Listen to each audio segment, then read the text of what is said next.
on with that man. North Dakota State Investment Board met in special session today to discuss the state's Russian investments. The board's chief investment officer reported that over the past 3 days, the board has decreased its exposure in Russia by nearly 40%, from nearly $16 million to $10 million. Scott Anderson says the state's investment managers are conducting an orderly wind-down of the securities, but doing so has been complicated in the current market environment. Even if a sale of Russian securities is possible, there are few counterparties available to take the other side of the trade. So really the entire transacting activity in Russian-related securities is nearly halted. State Treasurer Tom Beadle says he expected the numbers to go down even more quickly in the coming days now that Russia has been removed from the leading emerging markets indexes. Workers sorting through donations for the Dakota Boys and Girls Ranch in Minot made an unexpected discovery. The source of the donation may even be more surprising. An employee handling a bag of donations found marijuana that was traced to the Berthold Police Department. Police Chief Al Schmidt says his department takes donations of clothes, blankets, and other items to the Minot Ranch. A recently closed case involved marijuana, and the evidence was supposed to be destroyed. Schmidt says it was inadvertently placed in a truck of donated items that wound up at the donation site. Fargo-Moorhead near 14 for our high this afternoon. A partly sunny sky. Will be cloudy tonight, maybe some light snow or flurries. Temperatures rising toward morning, 26, mostly cloudy tomorrow, possible flurries. 13, Paul Jergens, News Radio, KFGO.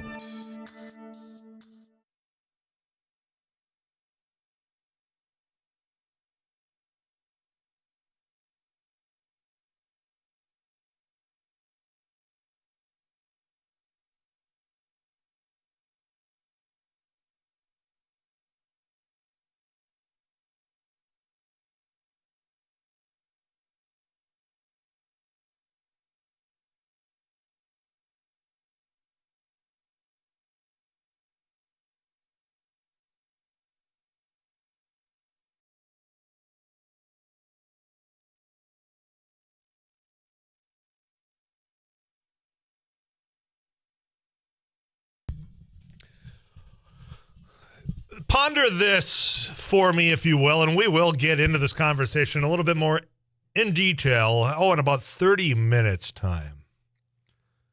Who is the great philosopher of our time right now, walking amongst us, is what I want you to think about. You can send those in. Who is that philosophical, the words of wisdom fellow or lady that, you know what, they've got it right. I want to listen to them, because they've got words that resonate beyond just their immediate radius, but to those in far-off lands. Who is it? 35270. Because earlier, there's a congressman who said, well, he named who a great philosopher in his mind was. And we'll play that back for you. And we'll take some of the words of that philosopher a little bit later on. But I want to know from you at 35270. That's the iConsultants of North Dakota Text Club. You can text that in now. Lenny's studio line open all day as well at 237-5948. Lots of things to get to today. In fact, we'll be joined with Spencer Worth, the meat dude, in about 4 minutes. But one thing you just heard from Paul Jergens, aside from what's taking place down in Fairmont. And again, keep it locked in here to 790 AM or 104.7 FM KFGO, and we'll let you know if there is any developments there. But a development did happen out in Bismarck. The investment board, the legacy fund of which you and I created when we voted for it, that we learned on Friday that the state investment board, through all their investments, had put millions of dollars into the Russian government. Today, earlier, they did have a meeting, and they're going to try to claw some of this back, but it's going to take time, they say. So patience. I don't know if I've got patience as I'm watching this continue to unfold, but at least they heard you. For all you that called the governor's office saying, what are you doing? Why is this money going here? Thank you for picking up the phone or sending an email out to the governor's office, perhaps the treasurer's office. Thomas Beadle is a friend of the show here. I mean, they heard you and your frustration and concern that your dollars are being sent to Russia and Putin's war. At least they're trying to start clawing some of that back to get the money out. Now, when it comes to the legacy fund in general, this investment, I don't know if it's the investment board or the investors themselves, thinking about that return on investment, right? That they've got to get a percentage of a return because, you're thinking all about just pure dollars and cents. And for the life of me, I really hope, and I think you have said this as well, when we've talked about the legacy fund and what you would do with it. I mean, investing in things in North Dakota can go a long way. The return on it might not be a percentage of what you put in as far as dollars go, but it could be a lifestyle. It could be the return on the quality of life for you in North Dakota. It could be a return on the fact that you're going to have more neighbors coming in, startups, all of that. I hope that at this time, as this was exposed, that we're putting money into places where, quite frankly, they should not be, Russia being one, and don't think that China's not also on this radar as well. But they also sit back and think, you know what, maybe the return can be about quality of life for those that are paying into this, that created it right here in North Dakota. So first step, I know they're claiming it's going to take some time, but at least it's heading in the right direction. 237-5948, that's Laney's studio line. You can also text in to 35270. The messages and the philosophers of our time that you have sent in, some of them interesting. Tyler, Barack Obama, another one, actually a couple of these. So Clay Jacobson, if you're listening out there, you got some people that enjoy listening to you and your take. This one, Mike Rowe or John Dutton as the best philosophers I could think of, with an exclamation point behind that. That's some of it. I encourage you to be listening to what a congressman had to say about a great philosopher and the context of it all. And we broke down what I would think are pretty good philosophical statements from that individual, and we'll be playing those throughout the show here. In the meantime, meat-related questions, send those into 35270. Spencer Word, our meat dude, he's coming up right after this.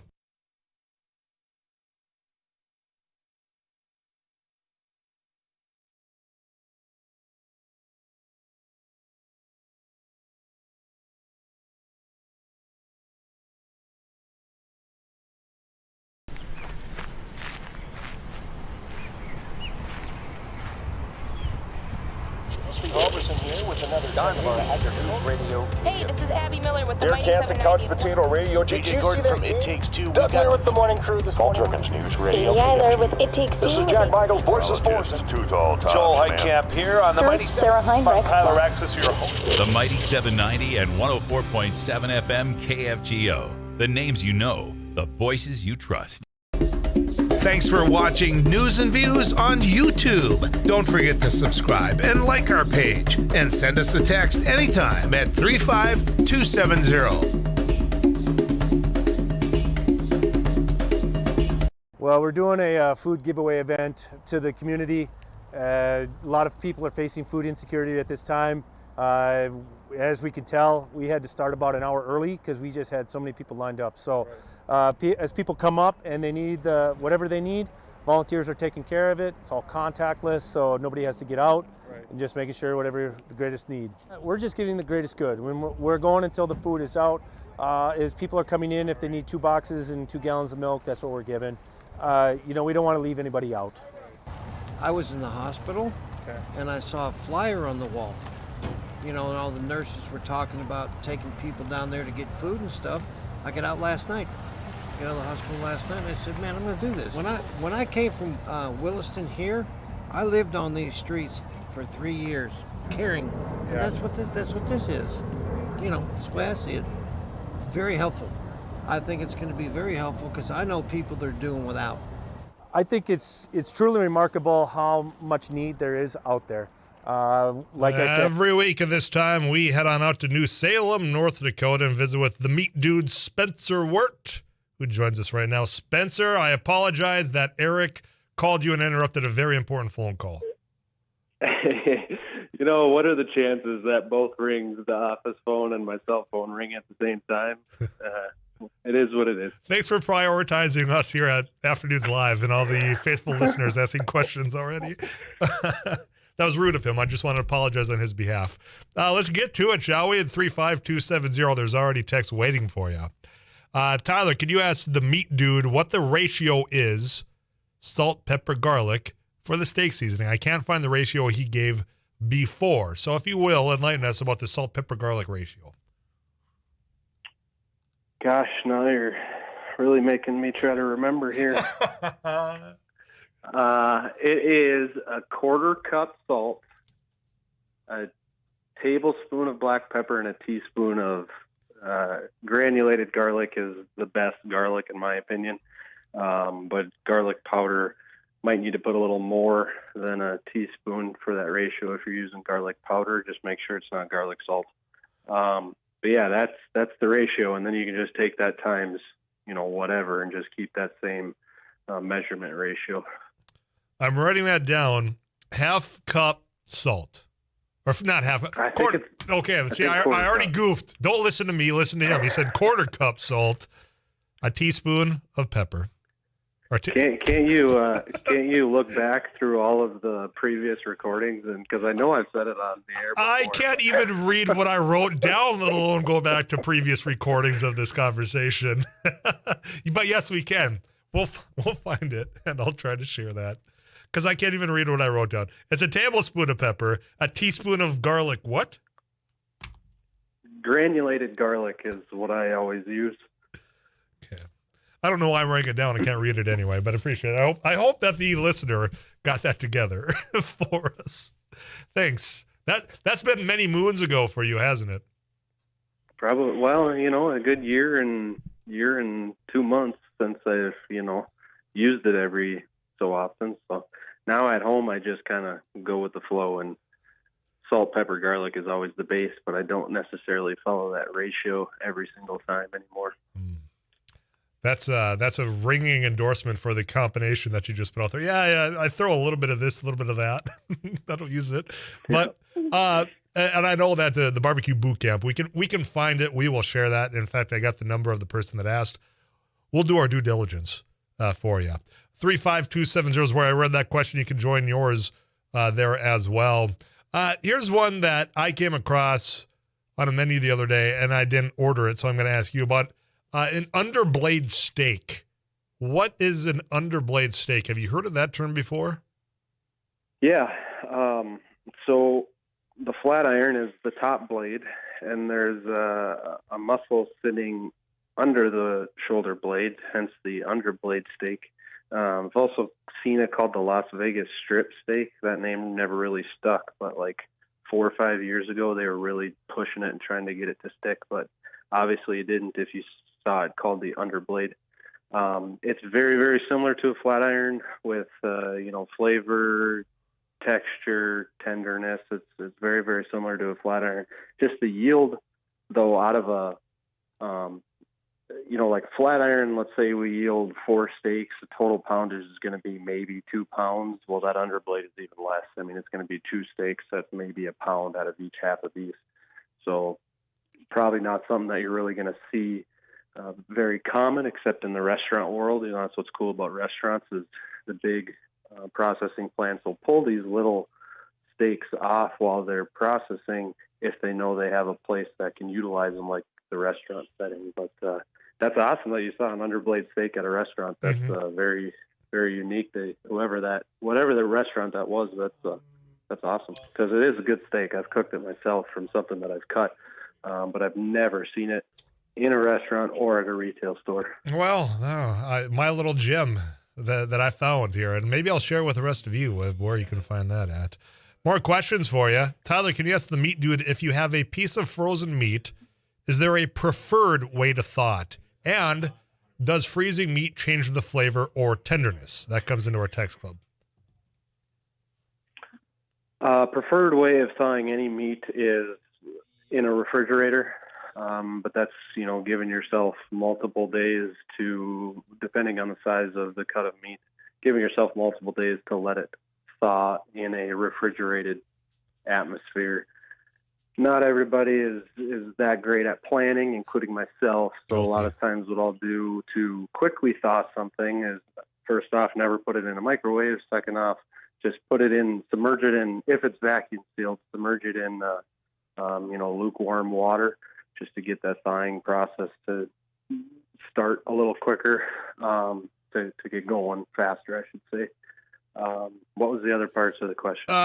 Does freezing meat change the flavor or tenderness? And what comes to mind is fresh, never frozen patties at some chain restaurants. They talk about it never being frozen. This person asking, does freezing meat change the flavor or tenderness? It definitely can. I'm not going to say that it does. As soon as it's frozen, it's changing that flavor or tenderness. That's why packaging and how long you leave it in your freezer. Those are going to be the two biggest factors that could change the flavor. Tenderness is however tender it was going in. Tenderness shouldn't alter too much, but on a flavor profile, if you throw something that's paper wrapped in and you wait 8 months to eat it, yes, of course, that flavor has changed in those 8 months because of oxidation. Now, if you have something that's perfectly vacuum sealed and it doesn't leak or there's no holes in it, after that 8 months, it should be just as good as when you put it into your freezer. Ground beef compared to whole muscle, again, that's going to be different because whole muscle has less surface area to oxidize, or ground beef, the whole thing was exposed to oxygen, so that flavor is more prominent to change while it's in the freezer. But packaging and how long it's in the freezer are going to be the two biggest factors of changing the flavor. We've talked about this off and on, but we have a new audience frequently about that oxidation when it comes to ground beef hamburger. If you have it in the fridge, it gets that perhaps a brownish color again. How long? Is that something that should be concerned? And just walk me through that again. No, so when meat is not exposed to oxygen, it is a brownish, dark red. When it is first initially exposed to oxygen, so picture a carcass. When we first cut into that carcass, when it's first exposed to oxygen, it turns cherry red, very, very vibrant cherry red, and that in the big packing plants is called blooming. You let the carcass bloom before you quality grade it, right? That's oxygen reacting to it. Well, if you leave it long enough exposed to oxygen, it'll start turning that brown color. And I'm talking like a matter of probably hours, it'll start turning that brown color. So there's no issues, nothing. It's just protein, myoglobin specifically reacting with oxygen. Myoglobin is what gives meat its color. It's just a protein that's in meat. It's just reacting with oxygen. If you take that brown, vacuum seal it under 99% vacuum, and then open it up, it will rebloom again because it's starting that process all over again. So the color of meat in a fresh counter isn't necessarily telling you how if it's bad or good or whatever your definition of that is. It's just science, meat science. That's why we visit with you, the meat scientist, to ask these questions every Thursday at this time. So you're saying if somebody's got that pound of hamburger, which they're paying more for, but their life got in the way, it's been too busy, they decided they had to eat out because they had a late meeting, and that hamburger's turned brown in the fridge for, say, like 3 days, that's okay? Yeah. 3 days, you shouldn't have an issue. A lot of times if you take that package and just crack it open by hand, that chub or that pound of ground beef, you crack it open, the inside will be a different color than the outside because oxygen can't get to the inside. Again, it's just color. That's it. Color tells you a lot about meat on a flavor and tenderness basis. It really does, but you also got to keep in mind that myoglobin itself rapidly reacts with oxygen, so you can't use that cherry red to brown reaction as a determining factor by itself. So when would you determine that, all right, it's been more than 3 days, then this hamburger, it looks brown in the fridge, I open it up. How do you determine that, nope, this is no longer something I want to eat?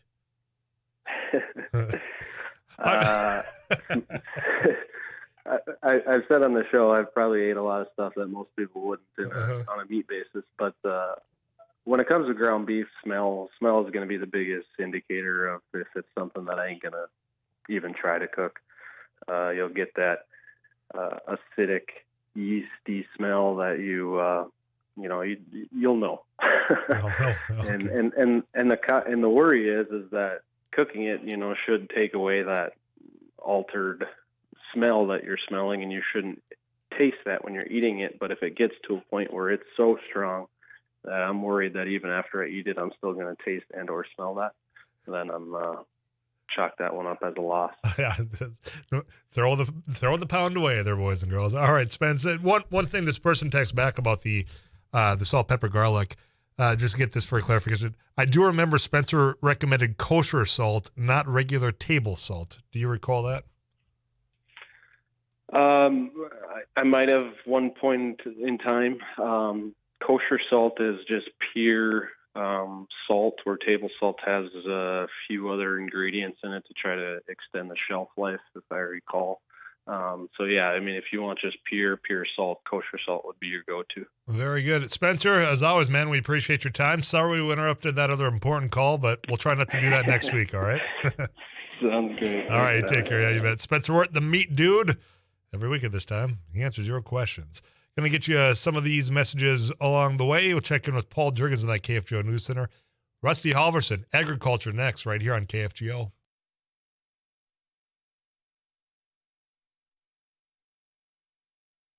So today on MSUM campus, we're doing an ice jam, which is we're combining a bunch of percussion instruments with ice instruments, which are also going to be used in a percussive form. We're going to hit them with mallets, hammers, all those types of things.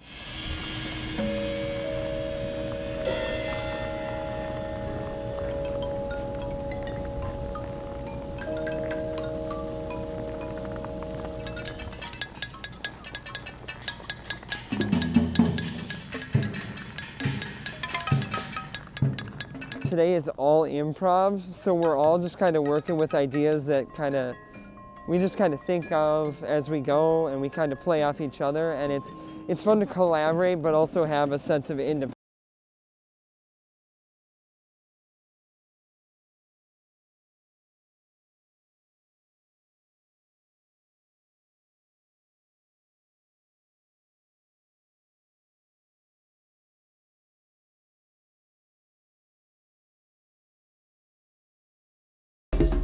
Thanks for watching News and Views on YouTube. Don't forget to subscribe and like our page, and send us a text anytime at 35270.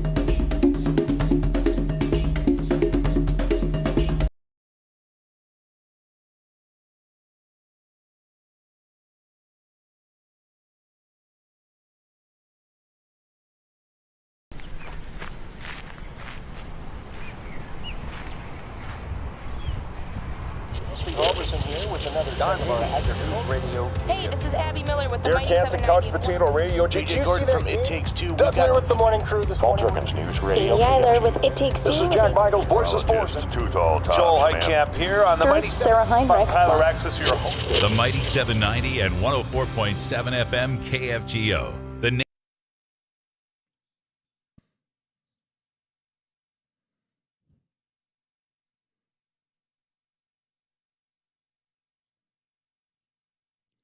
News and weather this hour brought to you by Muscatel Pre-Owned. Muscatel's was voted #1 by localsloveus.com for good reason. So stop in today at Muscatel Pre-Owned, just off of Exit 1 in Moorhead.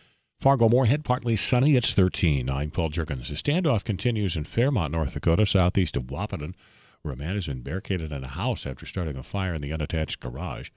Law enforcement went to the house late this morning after the man posted messages on social media. Richland County Sheriff Larry Leshesky tells KFGO News the SWAT team from Fargo is among those on the scene. Red River SWAT team is trying to make the contact with the individual. He has sent some messages on Snapchat or social media, so they're making the attempt to make contact with him to find out and talk to us. Leshesky says it's unclear whether the man is armed or whether he has made threats. Federal ATF agents are also in Hankinson. Streets have been blocked and the school was placed in lockdown as a precaution. Sources have told KFGO News that the man may be the person responsible for throwing some type of flammable device into the lobby of the law enforcement center in Wahpeton on Tuesday night. 13, this is KFGO News.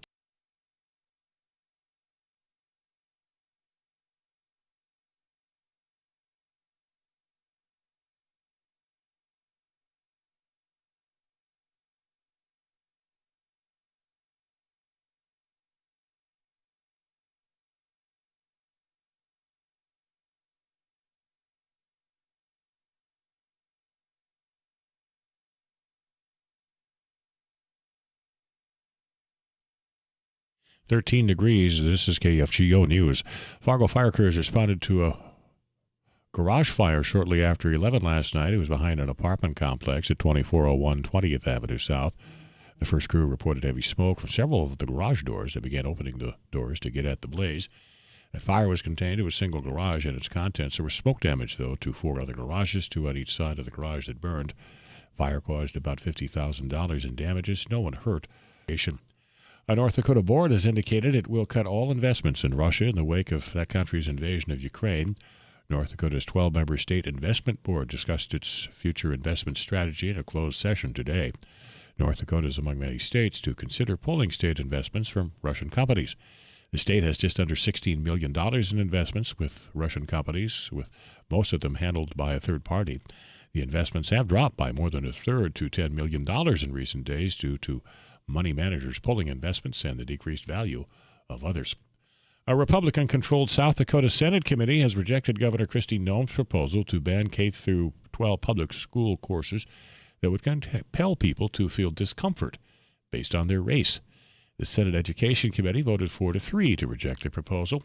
The move, made by 3 Republicans and a Democrat, was a major blow to Noem's proposal. She had promoted it as a way not to teach critical race theory. It could still be brought back with widespread support in the full Senate. The DNR is adding new sunfish regulations on 52 more lakes.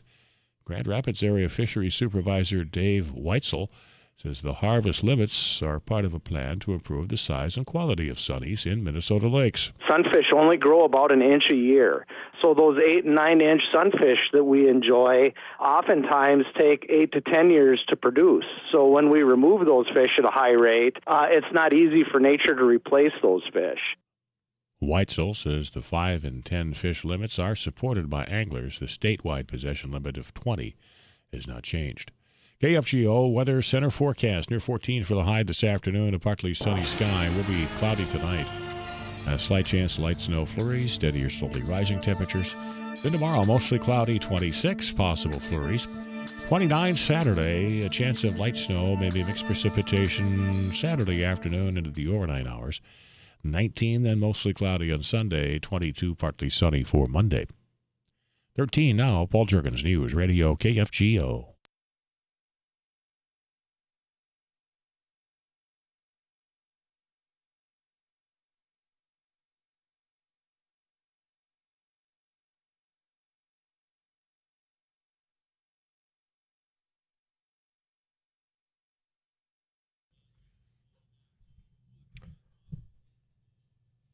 Well, good afternoon, Rusty Holliverson. Hello, sir. How you been today?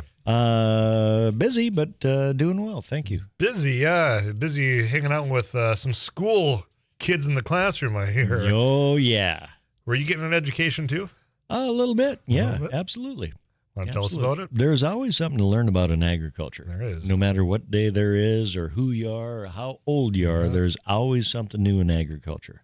Including some of those sayings out there. Yeah, some of those sayings out there. At the Red River Valley Fairgrounds today, Tyler, they're hosting regional 4th graders for North Dakota's Living Ag Classroom. Now, there are booths there displaying corn, soybeans, potatoes, other crops, dairy, as well as honey, different types of livestock, some live animals there, too.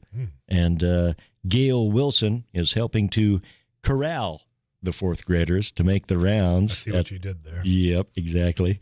And they're teaching these 4th graders what each of these crops and commodities are used for.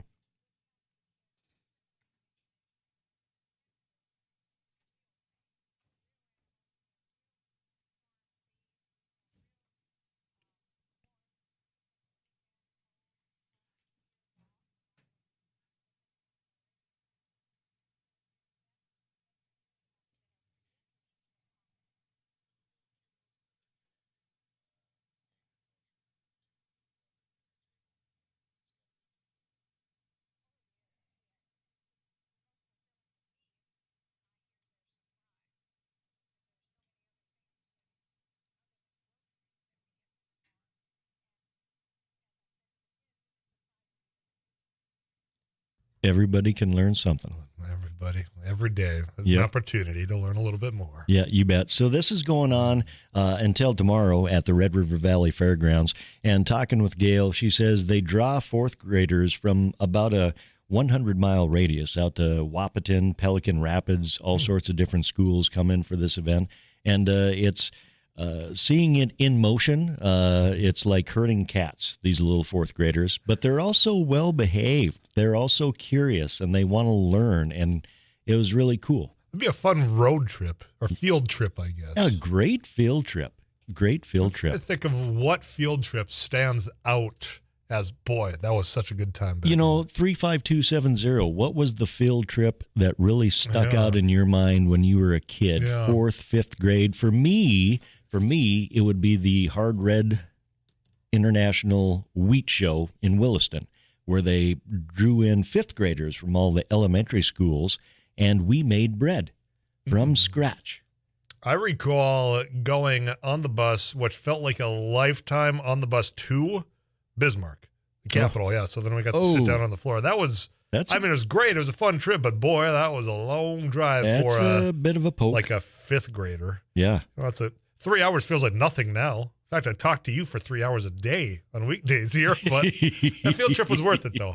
Eric? Yeah, I remember Buffalo River State Park being a very fun one for us. I mean, the three of us kind of have the whole state covered with where we grew up, so that was one of ours that I really liked. Mine sounds like the most geeky of all of the ones that were just labeled off here. I mean, if we're gonna brag a little bit, we did take a field trip to our farm one time to see some baby pigs. Boy. Grandma Audrey got to throw down the baked goods for milk break. Were you the best behaved that day on the field trip? Yeah, or I were you had kind to, of no. strutting around like, yeah, this is my farm? Yeah, no, this will shock you, but I probably acted like a know-it-all because I knew where everything was. Shocked to hear that. Stunned. Here's the water pump. Here's how it works. We had one of those. Watch me undertake this. Field trips coming in. Tyler, I'm pretty young, but the best field trip was in 4th grade to Rolog for the steam threshers. That would be a good trip. That's a good one. It's a very good one. Yeah. All right, we'll keep them coming in to 35270. We'll take those also. Philosophers of the modern age. We'll talk about that. You and I? No. Do you listen to the show when you're not in this room? Certainly not I. Perhaps you. But there's Representative Madison Crawthorne, I believe is how you say his name. North Carolina, come on and raise up. Well, he was on the House floor, and he talked about a great philosopher and the words of wisdom he shared. So we're going to get into that after CBS News. You come back next hour. We got Audibles later today as well. I'll be listening. Rusty Halverson, Sarah Heinrich. You can check out more of their work if you go to kfgo.com. Just click on that agriculture tab. It's that simple. Get those national headlines. There's philosophers next here on KFGO.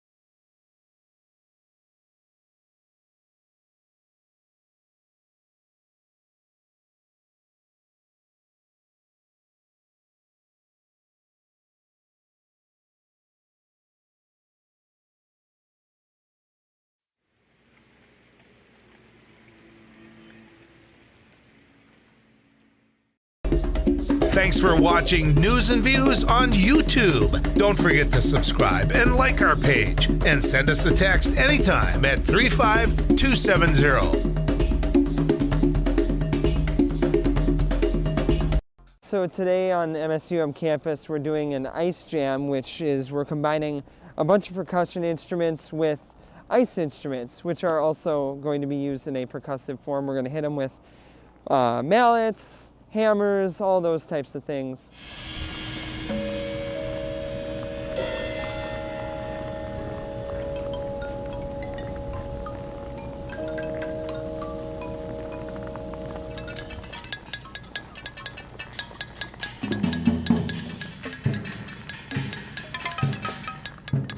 Today is all improv, so we're all just kind of working with ideas that we just kind of think of as we go, and we kind of play off each other, and it's fun to collaborate but also have a sense of independence.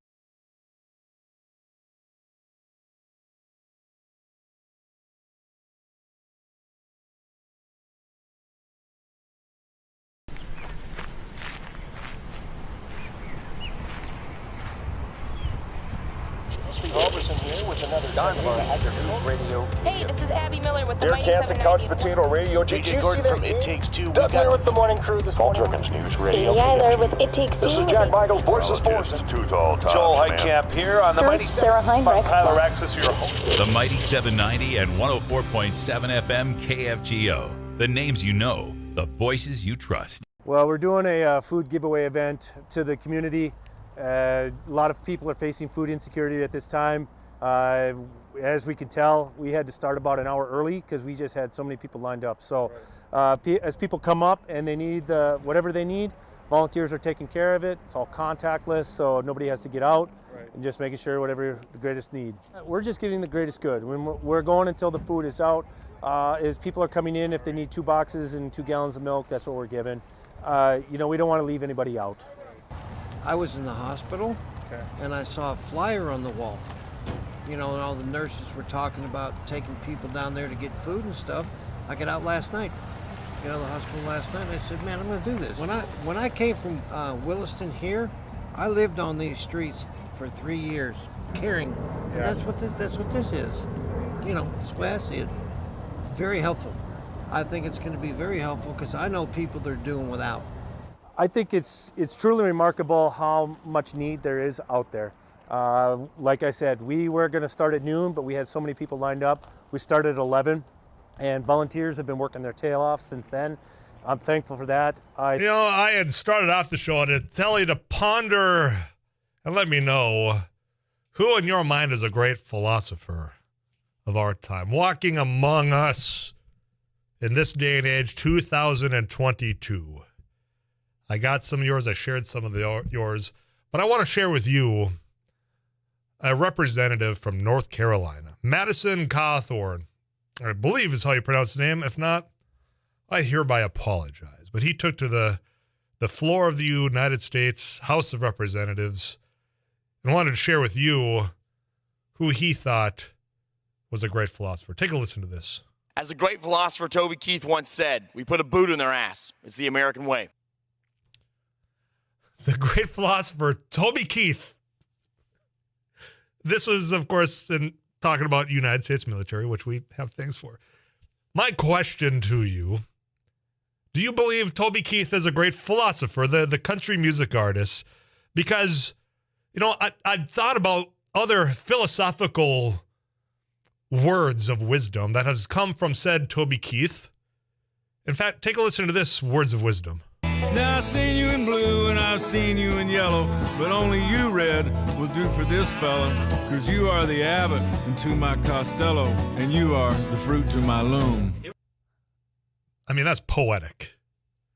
Very poetic. Toby Keith, great philosopher, ahead of his time. You know what? In fact, he's got just a little bit more words of wisdom. Take a listen to this one. People, let's get drunk and be somebody. Get drunk and be somebody. Philosophical in nature. Toby Keith, a great philosopher of our time, according to Representative Madison Cawthorn. The the silliness of this all. I mean, you've got a country music artist that has hits, that has put pen to paper and then lived those words into the microphone for you to enjoy. Some enjoy. I mean, great philosophy is one thing, but here compare that to what I'm getting in the text club. I mean, if you know Clay Jacobson, great. He's definitely one of those right here in North Dakota that goes out there, puts deep thought, gets you thinking about life around you. Somebody throws out Barack Obama. Now, probably not everybody agrees, but certainly I think a lot of more understandable field than Toby Keith. This one came in as well. I want to get your thoughts. Amanda Gorman. Remember her? She was the poet that spoke at President Biden's inauguration. Great speaker, says this person. Could listen to her for hours. Now, you think about the range that's coming in this compared to the depth of Representative Cawthorn, of Toby Keith, the great philosopher. It's just, this is, I think, just one of those other examples of just how far down some of this has gone when it comes to national politics. To where we're using that that individual because of a song and say he's a great philosopher of our time. And that's from somebody that's now a figurehead on the national scene for the Republican Party. It just seems silly to me. Your thoughts coming into 35270. I'll come back to those. Get you a weather update from Too Tall Tom Szymanski. Also, these road or field trips are coming in. Question that Rusty Alverson asked, that field trip that stood off for you, we'll get to those and share some in just a little bit. I'm Tyler Axis. Stick around.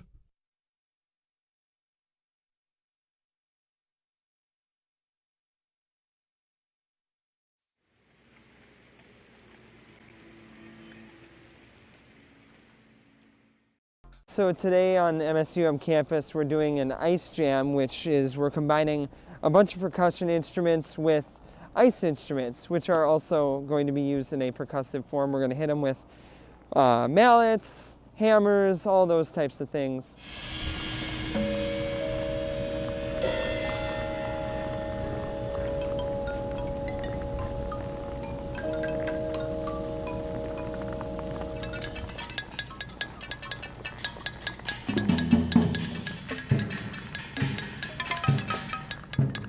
Today is all improv, so we're all just kind of working with ideas that we just kind of think of as we go, and we kind of play off each other, and it's fun to collaborate but also have a sense of independence.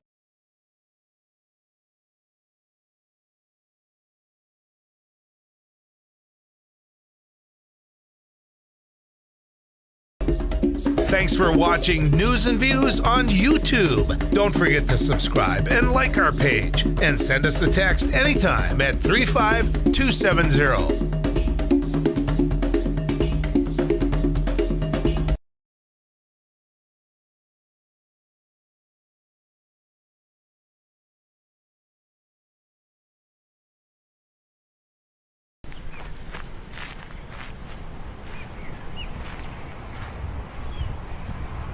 Roberson here with another Don of our Agri News Radio. Hey, this is Abby Miller with the Derek Mighty Hansen, Couch 790. Potato Radio. Did you see that? It Takes Two. Doug Miller with the morning crew this morning. Jerkins News Radio. Amy Eiler with It Takes Two. This is Jack Michaels, Voices Force. Too Tall Tom Joel Szymanski. Heitkamp here on the Mighty Sarah 7. Heinrich. Tyler Axis, your host. The Mighty 790 and 104.7 FM KFGO. The names you know, the voices you trust. Well, we're doing a food giveaway event to the community.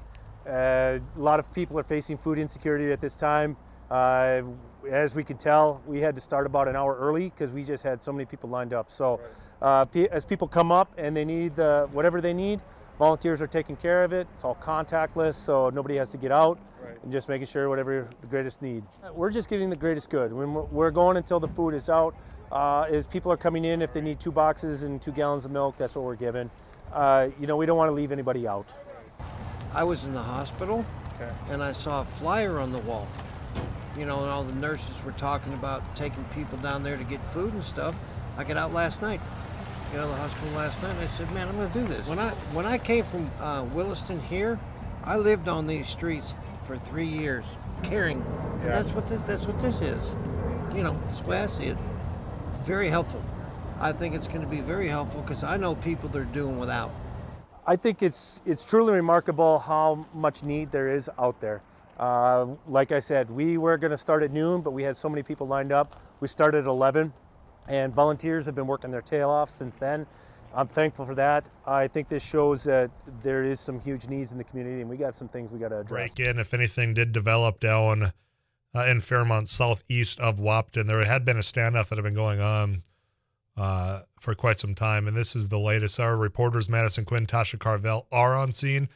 And the latest is that the standoff appears to be resolved. Law enforcement is expected to make a statement fairly soon. So, again, it does sound hopeful that the standoff in Fairmont appears to be resolved. And, again, if when law enforcement is expected to make a statement, we'll bring that to you and get that resolved for you and let you know about the latest. Because I know we got a lot of people that have been concerned.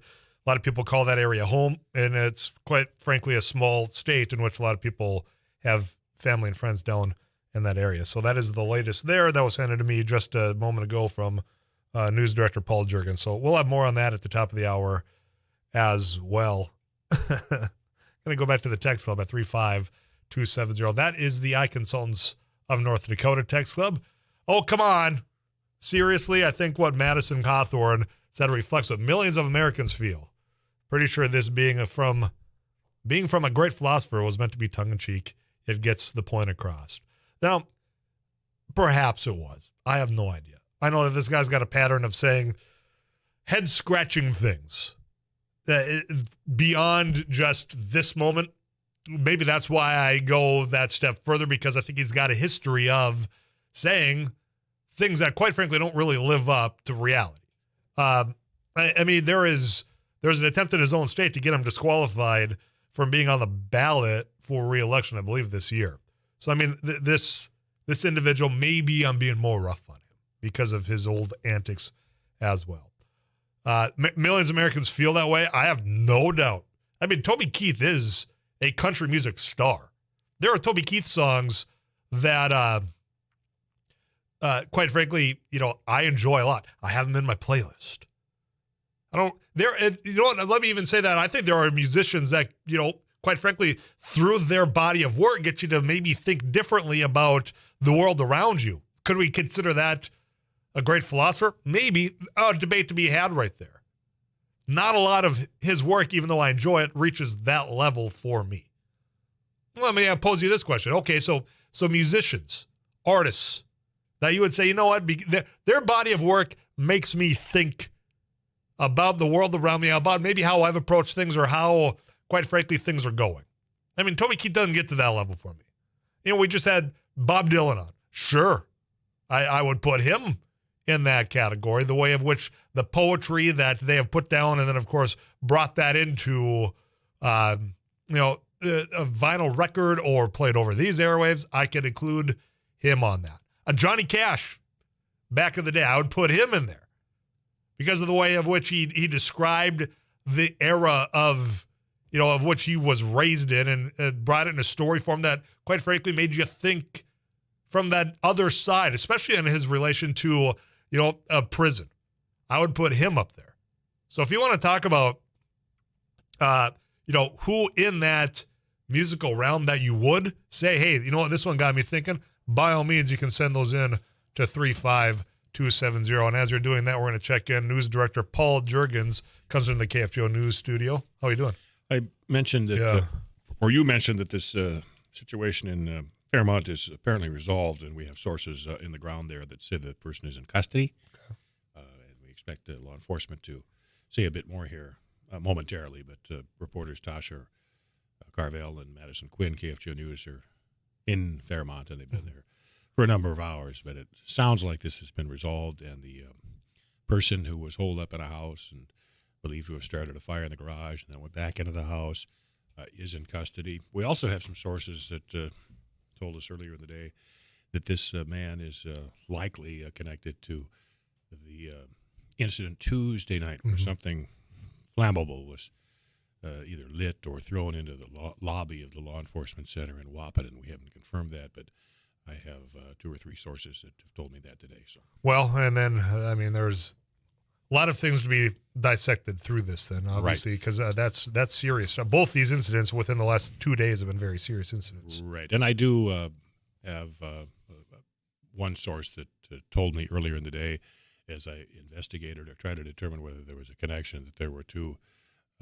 federal ATF agents in Fairmont. Oh, wow. So, but of course, when there's a fire, something suspicious, they may have responded anyway. They're based in Fargo. Mm-hmm.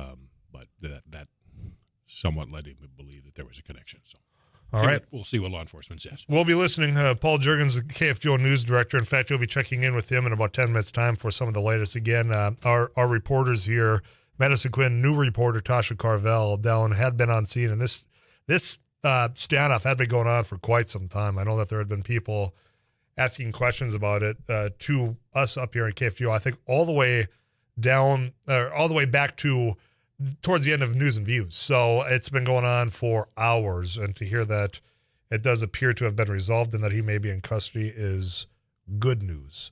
And if there's any connection to the incident, which again, quite serious, if you're listening to KFGO throughout the week here about this device that had been used down in the area, It's a good thing that he would be in custody, and we'll bring you all the latest from the law enforcement when they are expected to release or provide a statement on this incident sometime shortly here.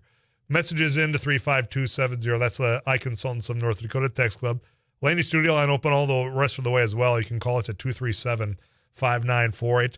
You know what? In fact, that number right now, the Laney Studio line, if you're caller number 5, I've got a 4-pack to the Sportsman Show. That's going on starting tonight at 5, going all the way through Sunday. I'm going to be up there tomorrow. We're back on the road. So if you want a 4-pack to get into the Sportsman Show this weekend, be caller number 5 to 237-5948, and these are yours. Speaking of the Sportsman Show, Brian Shin, he's one of the organizers. He's going to be joining us to give you another reason why you should get on up to the Fargo Dome this weekend. They've got boats, they've got campers, they've got trips, they've got all the amenities and accessories you're going to need to want to enjoy the outdoors. That's coming up right after CBS and KFGO News. Stick around.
Steve Halverson here with another Don of our Agri News Radio. Hey, this is Abby Miller with the Dear Mighty Kansas 790. Couch Potato Radio. Did you see that? It Takes Two. Doug here with the morning crew this morning. Jerkins News Katie Radio. Eiler with It Takes Two. This is Jack Michaels, Voices Forces. Too tall, Joel Heitkamp here on the Mighty Sarah Heinrich. Tyler Axis, your host. The Mighty 790 and 104.7 FM KFGO. The names you know, the voices you trust.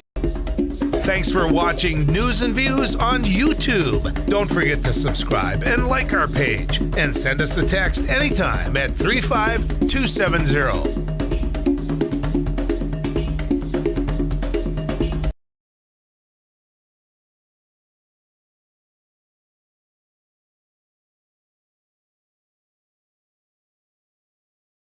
Well, we're doing a food giveaway event to the community. A lot of people are facing food insecurity at this time. As we can tell, we had to start about an hour early because we just had so many people lined up. So as people come up and they need whatever they need, volunteers are taking care of it. It's all contactless, so nobody has to get out, and just making sure whatever the greatest need. We're just giving the greatest good. When we're going until the food is out, as people are coming in, if they need 2 boxes and 2 gallons of milk, that's what we're giving. we don't want to leave anybody out. I was in the hospital, and I saw a flyer on the wall. And all the nurses were talking about taking people down there to get food and stuff. I got out last night. Got out of the hospital last night, and I said, man, I'm going to do this. When I came from Williston here, I lived on these streets for 3 years, caring. And that's what this is. That's the way I see it. Very helpful. I think it's going to be very helpful because I know people that are doing without. I think it's truly remarkable how much need there is out there. Like I said, we were going to start at noon, but we had so many people lined up. We started at 11, and volunteers have been working their tail off since then. I'm thankful for that. I think this shows that there is some huge needs in the community, and we got some things we got to address. So today on MSUM campus, we're doing an ice jam, which is we're combining a bunch of percussion instruments with ice instruments, which are also going to be used in a percussive form. We're going to hit them with mallets, hammers, all those types of things.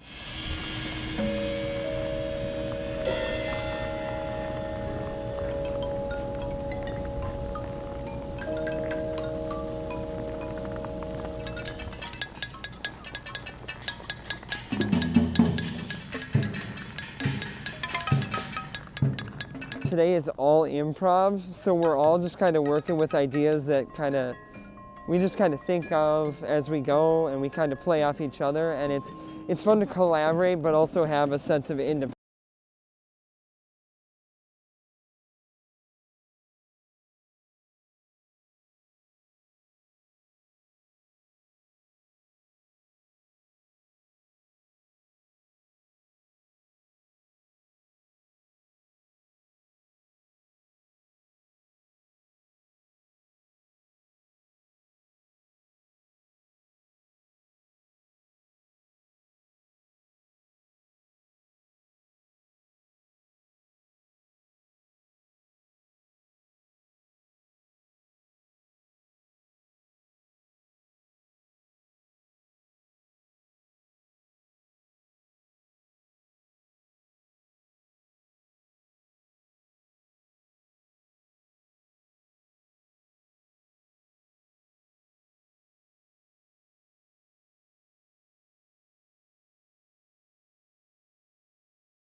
Congratulations to Matt. Him and 3 friends or family members going to the Sportsman Show that's starting at 5 o'clock today is when the doors open up at the Fargo Dome.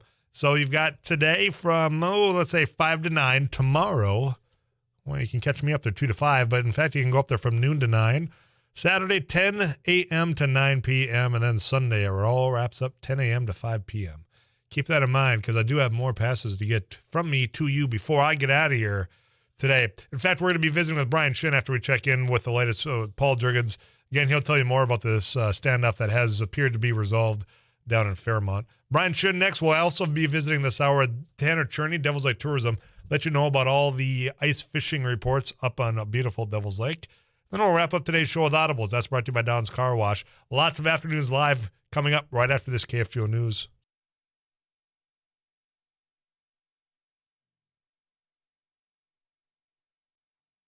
KFGO News, now mostly cloudy and 12 degrees. A standoff in Fairmont, North Dakota, southeast of Wahpeton, has been resolved. Richland County deputies, Red River Valley SWAT from Fargo, and the fire crews were on scene near the home of a man who was holed up in a house in Fairmont. This all began around 10 this morning. Fairmont's about 15 miles southeast of Wahpeton. KFGO News reporter Tasha Carvel says she's been told in the last 2 minutes that the situation has been resolved and a man is in custody. He had barricaded himself in a home and set fire to the unattached garage earlier today and had refused to talk or come out of the home. Richland County Chief Deputy Gary Rule told KFGO News earlier today that the man had posted a message on social media saying that he was upset over the whole world. And negotiations were underway. Still isn't known whether that man was armed. The school was in lockdown and streets were barricaded in Fairmont. But again, sources telling our reporters on scene, Tasha Carvel and Madison Quinn, that the man is in custody. A North Dakota board has indicated that it will cut all investments in Russia in the wake of that country's invasion of Ukraine. North Dakota's 12-member state investment board discussed its future investment strategy in a closed session today. North Dakota is among many states to consider pulling state investments from Russian companies. The state had just under $16 million in investments with Russian companies, with most of them handled by a third party. The investments have dropped by more than a third to $10 million in recent days due to money managers pulling investments and the decreased value of others.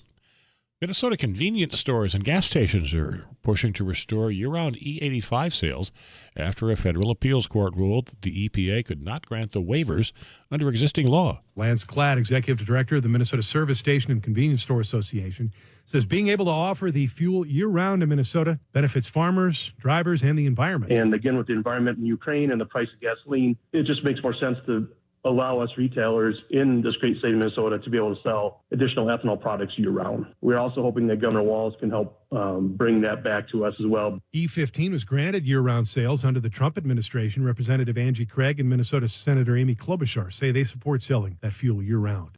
That's reporter Adam Carter. And again, a standoff in Fairmont, North Dakota has been resolved. Richland County deputies, Red River Valley SWAT from Fargo, and fire departments from Hankinson and Fairmont were on scene there.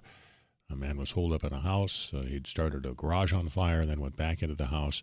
But again, we are told now that he is in custody. KFGO Weather Center forecast, about 14 or so for our afternoon high. We've turned mostly cloudy. We'll stay cloudy tonight. Slight chance of light snow flurries. Steady or slowly rising temperatures. Tomorrow, 26 and mostly cloudy. Paul Jurgens, News Radio, KFGO.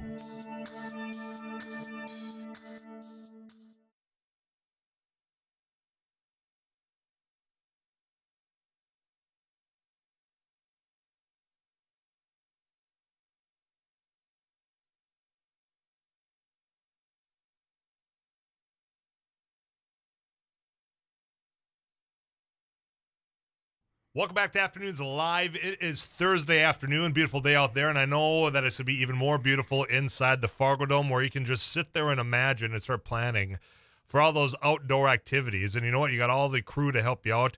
It's the 57th annual Sportsman Show taking place again here at the Fargo Dome. Here to tell you why you need to start planning ahead to get on up here, starting today right at 5 o'clock, going through Sunday at 5 p.m., is Brian Shin, friend of ours here on Afternoons Live. Brian, how are you doing, man? Doing great, man. How's it going? Doing well. Looking forward. I'm going to be up there tomorrow, but we're going to tell people that your show out there. That's going to be awesome. It's going to be a lot of fun. We're going to have a lot of people stopping by the booth. But let's tell them, 57 years of this going on. That's a big deal. 57 years, and it just keeps getting bigger and better every year. And we're all set up. We have everything set up. We're opening up at 5 o'clock tonight, and then we're looking for a big show. We've got some.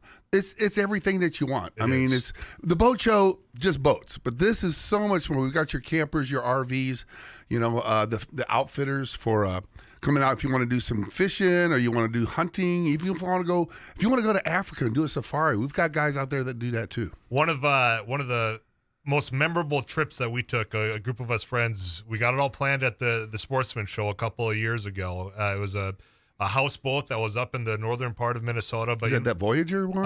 It was Lake Vermilion. Okay. Yeah, okay. But we would have never known about the opportunity had we not gone to the Sportsman Show and got it all taken care of there.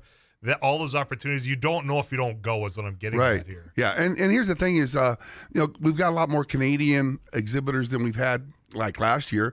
And the nice thing that you got to keep in mind is those lakes up in Canada, for the last 2 years, they haven't been fished that hard. That's right. So there's going to be a lot of opportunities. Not that there's nothing wrong with our lakes around here, but there's that option to go out there and do that too. Well, and we didn't have the option to go north of that border, as you're saying, for a little while now. And a friend of ours, Travis Dunn, you can catch him here sometimes on KFGO, talks about the lakes up there. I said, Tyler, there is, if you think about it, Brian, within, I would say, about a 4 or 5 hour radius of where you and I are sitting in Fargo now, if you just took a half a day and drove somewhere, there's opportunities. There are outdoors. There's lakes. There's a lot of fun. A lot of that's going to be at the Fargo Dome to tell you more. Right, and this is the weekend that you want to start booking those trips because their calendars start filling up fast. So you want to get those prime times for your vacation. This is the place to come and plan it all out. Sportsman Show, again, it's opening today at 5 o'clock.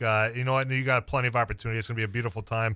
It doesn't matter if it's blustery outside. It's in the dome. It's going to be pleasant in there, and it'll get you in that 70 degrees and warm inside, and the beer's cold. That's what I hear. I hear who the sponsors are when it comes to some of the opportunities. So you know what? You can loosen up. You can let the hair down. You can go check out the campers, the boats, the trips, over a nice cold beverage as well. You're right. It's got everything. Right. Everything from if I want to go buy a lawn chair to if I want to go go to Africa and hunt. Right. We've got 400 exhibitors at the show. Wow. There's a lot to see and do. And the thing that you want to do is you want to plan out your trip. Go to fargosportshow.com, and right there you have all the times for our seminars. We've got some nice fishing seminars. Corey Springle, Joe Henry are going to be out there doing some seminars.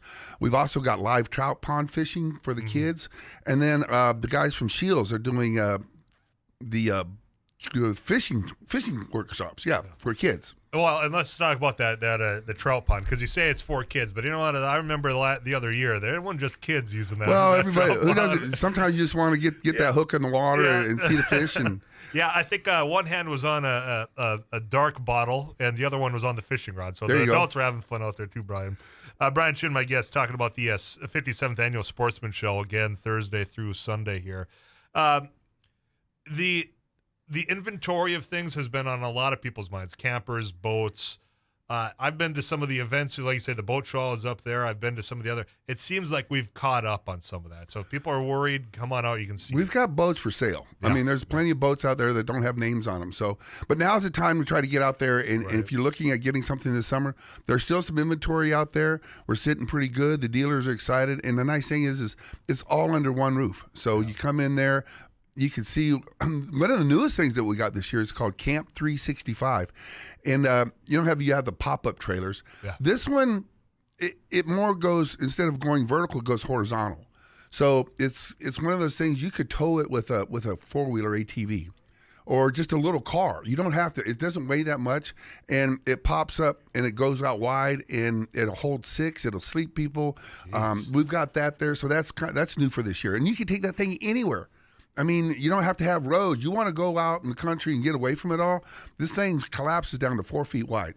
Very usable. User-friendly, and the fact that you can go sleep below, beneath the stars, regardless of terrain, is kind of what it sounds like there. Right.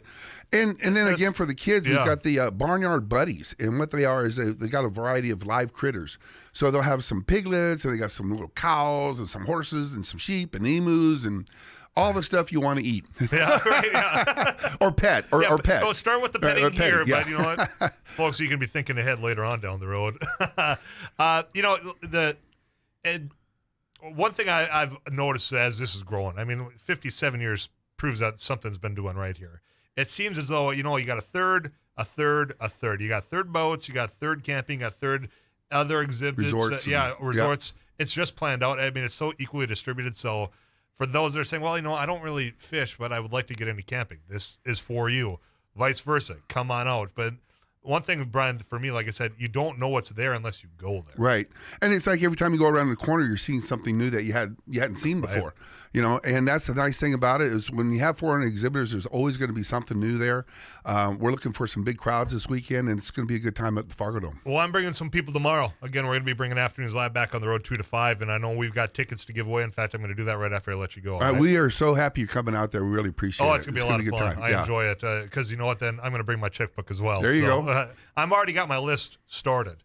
Brian, thanks, man. It's always fun to visit with you. FargoSportsShow.com. Yeah, there you go. Again, it's 57th annual Sportsman Show starting today at 5 o'clock, going through Sunday. You just heard Brian say FargoSportsShow.com. You can learn a little bit more about the exhibitors right there. I'm Tyler Axis. You got locked into Afternoons Live right here on KFGO.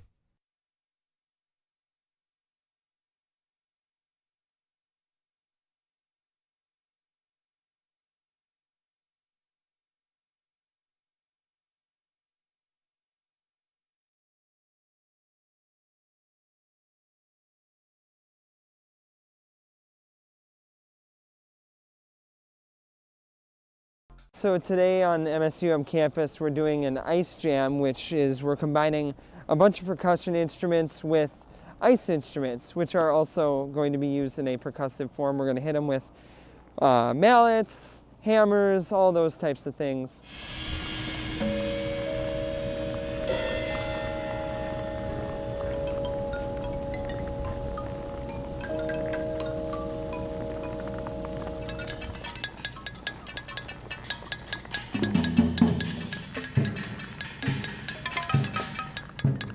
Today is all improv, so we're all just kind of working with ideas that we just kind of think of as we go, and we kind of play off each other, and it's fun to collaborate but also have a sense of independence.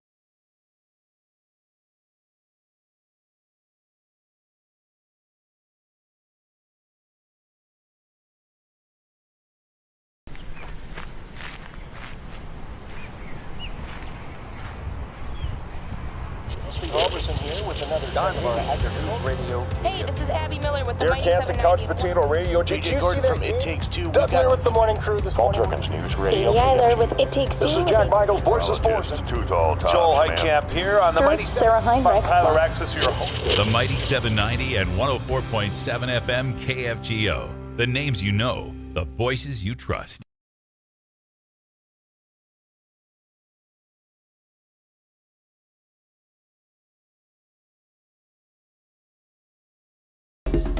Thanks for watching News and Views on YouTube. Don't forget to subscribe and like our page, and send us a text anytime at 35270.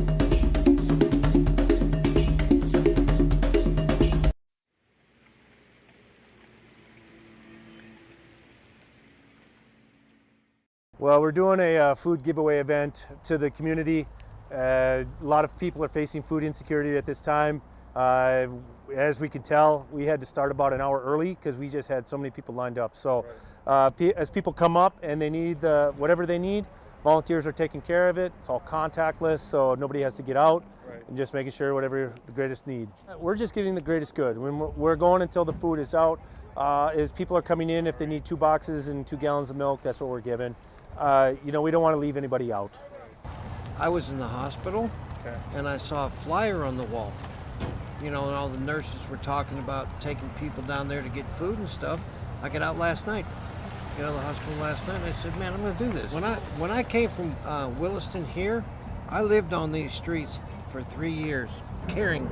And that's what this is. That's the way I see it. Very helpful. I think it's going to be very helpful because I know people that are doing without. I think it's truly remarkable how much need there is out there. Like I said, we were going to start at noon, but we had so many people lined up. We started at 11, and volunteers have been working their tail off since then. I'm thankful for that. I think this shows that there is some huge needs in the community, and we got some things we got to address.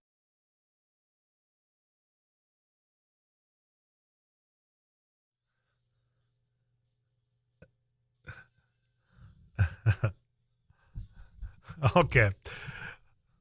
I'm going to read one more of these philosopher ones.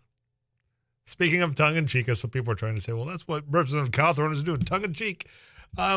Maybe this person means this. Tell her we've been listening to Heitkamp butcher the English language for years. If we can still call him a talk show host, then why can't we call Toby Keith a philosopher or a poet, maybe? I think this is, let's see, is this the third day in a row that one of you has taken to my text club to dunk on Joel Heitkamp? And I'm here for it. Thanks. Other messages coming. Here's what, that same text club at 35270. We gave the other 4-pack away through you calling in. You know what? If you text in to 35270, Sportsman, one of you's going to text back for me, and you got the other 4-pack to get on up to the Fargo Dome. I don't care if it's tomorrow when I'm going to be there 2 to 5, Saturday or Sunday. Well, I mean, even if you get a chance, pick it up tonight. You can get on up there because they are opening the doors from 5 p.m. tonight. So if you text in Sportsman 35270, one of you will get a text back from me, and you got this 4-pack to get up there. I had the opportunity to go up there now for a number of years, and it is one. I mean, they do say that this is, the largest outdoor show in the area. And one thing that is very fun, because even if you don't have a camper or if you don't have a boat, and if you're not interested, but you still want to get out and see what the area has to offer, I mean, they have all the locations. I said when I was visiting with Brian, the fact that had it not been for going to the Sportsman Show and just roaming around, we didn't have a camper at the time. We didn't have a boat. Well, we still don't have a boat. But we found a houseboat. How about a combination of the two that was up in Lake Vermilion? And, again, would have had no idea that place existed, that opportunity was there had I not gone up to the Sportsman Show. And I know for those of you that are regular listeners, I mean, has it been like 3 years? Boy, time's been flying by. Or has it been 4? I don't recall. We lost a whole year in there. But, I mean, you get to get on basically a camper on the water. And I think there was 6 of us that utilized it. And there was plenty of room for 8. There's others out there that had room for 10. But you know what? You got your grill, you got your beds, you got your kitchen, you got your bathroom, the shower. It's all there. And what you do, now if this is something you're interested in, and I didn't know how interested I'd be in it. Now, granted, these things go, they're not very fast.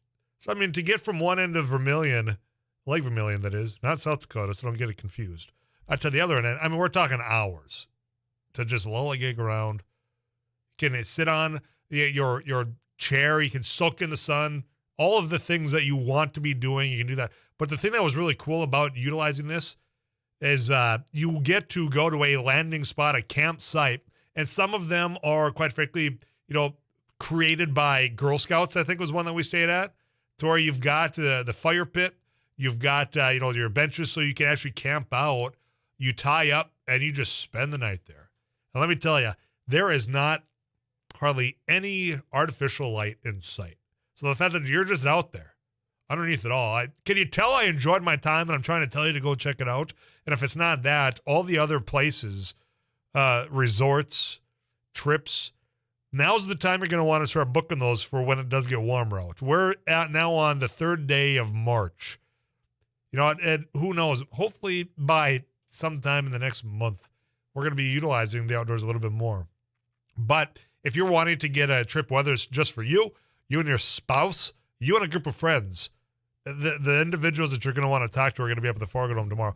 We're going to bring some of that and have some of those guests on, not only from the trips, but you think about all the other new means of which you can go out on the road, which is what we're doing, getting you back on the road. You're going to be able to find those things there as well, not just campers and RVs. But I'm excited to tell you about a van company in which they've taken vans and now have converted them into sleeping quarters, basically mini campers out there. So we're going to bring that to you. And, of course, all the fishing trips, all of it's going to be up there. So I'd encourage you. Have I sold you on it yet? Even if it's not 2 to 5 to where you get to come up, say hello to me while we're up there. I know Jack Michaels is going to be up there for his show on 740 The Fan. And Scott Brewer, Kyle Egger are going to be stopping by. They're going to have Gone Outdoors on there on Saturday. So there's just a lot. This is, of all the shows that I get the opportunity to go to and broadcast from, this is the one that stands out to me. So I'm going to pick one of the dozens upon dozens of you that have texted in. One of you is going to get a text back from me saying, look, you're going to join us up there. So that's coming up tomorrow. Here's what's coming up the rest of today in just a little bit. One of those locations that you probably have heard a lot about, you want to start planning those fishing trips on that open water, that big body right here in North Dakota. Tanner Cherney, Devil's Eye Tourism, is going to be joining us to give you the latest ice fishing report with our eye to those warmer days. Also, one thing that you and I have talked about at length, rightfully so, is energy development in light of Ukraine and this Putin war on the Ukrainian people. Russian oil still being imported. You've been saying you got to cut it off. I have agreed with you. I see that there are people right here in North Dakota. I think that Kevin Kramer is co-sponsored, to ban Russian imports of oil. That drumbeat that started at the beginning of all this is picking up some steam. In fact, you're going to be surprised before 4 o'clock who we can tell you has actually joined onto that course saying, ban it. I don't care. I don't want it in here. So the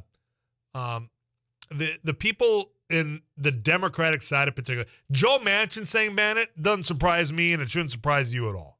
I mean, he's that moderate, middle of the road individual. You know, those on the far left really dislike Joe Manchin, and there's sometimes where I'm one of those that say, come on, Joe. But in this, I agree with him. It's those that, quite frankly, are on that far left side now starting to say that as well. The question will be, are they going to step out of the way and allow some of that domestic production to go a little bit more quickly? That's going to be coming up before the end of the hour here. In the meantime, KFGO News, right around the corner. I see Rusty Alverson preparing to come back in here to tell you a little bit more of the egg-related news. Messages coming in about a convoy heading down this way. Yeah, I appreciate that. I will share all that. The Highway Patrol, and I know that the area law enforcement has been saying, yes, we're aware that this is going on. Will it back up traffic? We don't know. It might be mindful that there's going to be a convoy coming through of people, freedom lovers is what they're calling themselves. So if any road obstruction happens, we'll tell you about that right here on KFGO. I'm Tyler Axis. Stick around.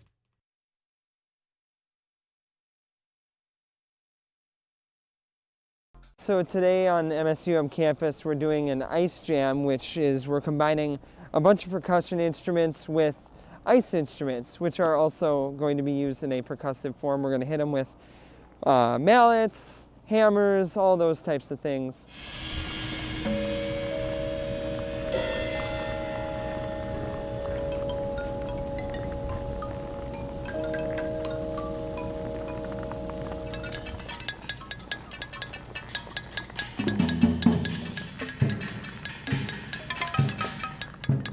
Today is all improv, so we're all just kind of working with ideas that we just kind of think of as we go, and we kind of play off each other, and it's fun to collaborate but also have a sense of independence. Well, we're doing a food giveaway event to the community. A lot of people are facing food insecurity at this time.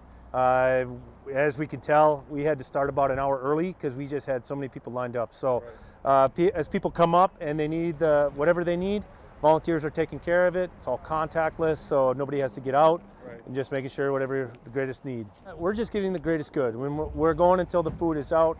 As people are coming in, if they need 2 boxes and 2 gallons of milk, that's what we're giving. We don't want to leave anybody out. I was in the hospital, and I saw a flyer on the wall. And all the nurses were talking about taking people down there to get food and stuff. I got out last night. Got out of the hospital last night, and I said, man, I'm going to do this. When I came from Williston here, I lived on these streets for 3 years, caring. And that's what this is. That's the way I see it. Very helpful. I think it's going to be very helpful because I know people that are doing without. I think it's truly remarkable how much need there is out there. Like I said, we were going to start at noon, but we had so many people lined up. We started at 11, and volunteers have been working their tail off since then. I'm thankful for that. I think this shows. News and weather this hour brought to you by Muscatel Pre-Owned. Muscatel's was voted #1 by localsloveus.com for good reason. So stop in today at Muscatel Pre-Owned, just off of Exit 1 in Moorhead. Mostly cloudy, Fargo-Moorhead. It is 13 degrees. I'm Paul Jerkins. The standoff in Fairmont, southeast of Wahpeton, is over. One person is in custody. That from KFGO News reporters Tasha Carvel and Madison Quinn, who were in Fairmont. The man was holed up in a house in Fairmont for much of the day. Fairmont's about 15 miles southeast of Wahpeton. Richland County Chief Deputy Gary Rule told KFGO News earlier that the man was barricaded at a house after he set fire to the unattached garage and had refused to talk or come out of that home. But again, the man is now in custody. North Dakota State Investment Board has voted to work toward divesting its investments in Russian companies. The vote today was unanimous. The board manages the Legacy Fund as well as other state pension and insurance funds. Less than 0.5% of those funds are invested in companies tied to Russia. That's $10 million, actually down from January when the amount was about $15 million. The board oversees $19 to $20 billion in investments. Lieutenant Governor Brent Sanford chairs that board. He says the bonds were never purchased directly from Russia, but these are financial transactions on the exchange-traded investment market. Regardless, this is a travesty. This is a human tragedy. We don't want to be even putting the appearance out there that we're supportive of those investments having a resale value. State Treasurer Thomas Beadle, also a member of the State Land Board, which also has a number of investments, says that board is also working on divesting funds tied to Russia. 13. This is KFGO News.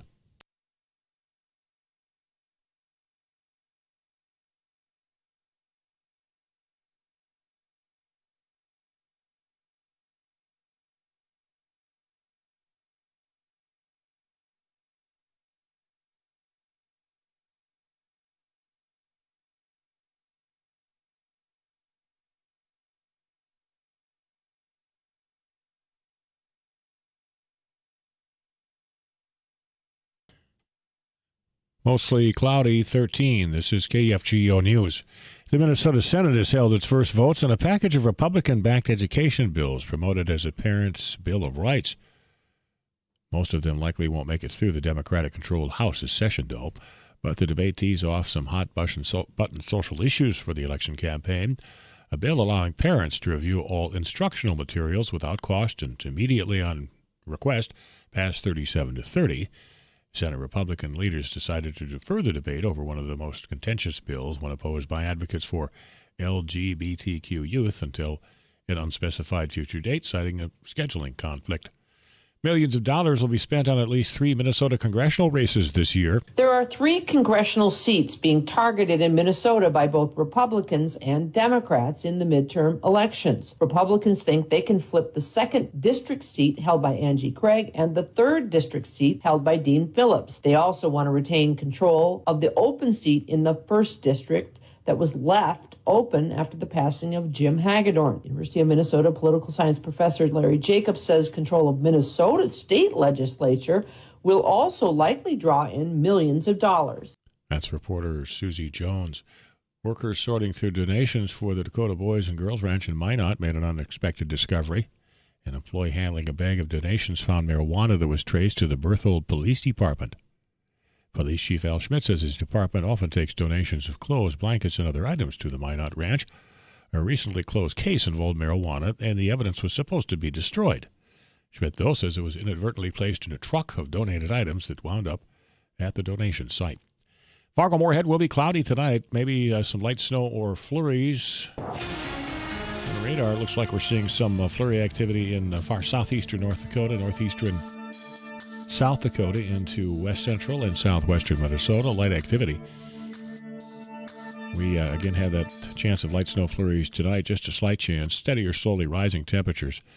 Our high tomorrow about 26, mostly cloudy, possible flurries. Saturday, chance of light snow, maybe mixed with some freezing rain in the afternoon through the overnight hours. That's Saturday. 29, the afternoon high, and mostly cloudy Sunday, 19. Fargo-Moorhead, 13. Paul Juergens, News Radio, KFGO.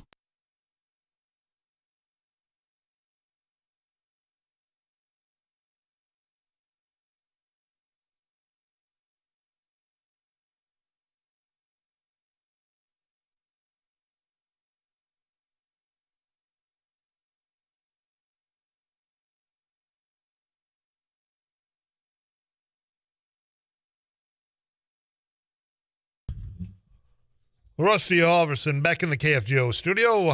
Hello, As sir. promised, Hello. a man of his word, ladies and gentlemen. He said betcha. he'd be back, and Yep. here he is. Here I am. Soybeans. Yeah. Been on people's minds. We've been talking about a variety of issues with soybeans. Yep. Good, bad, otherwise, prices.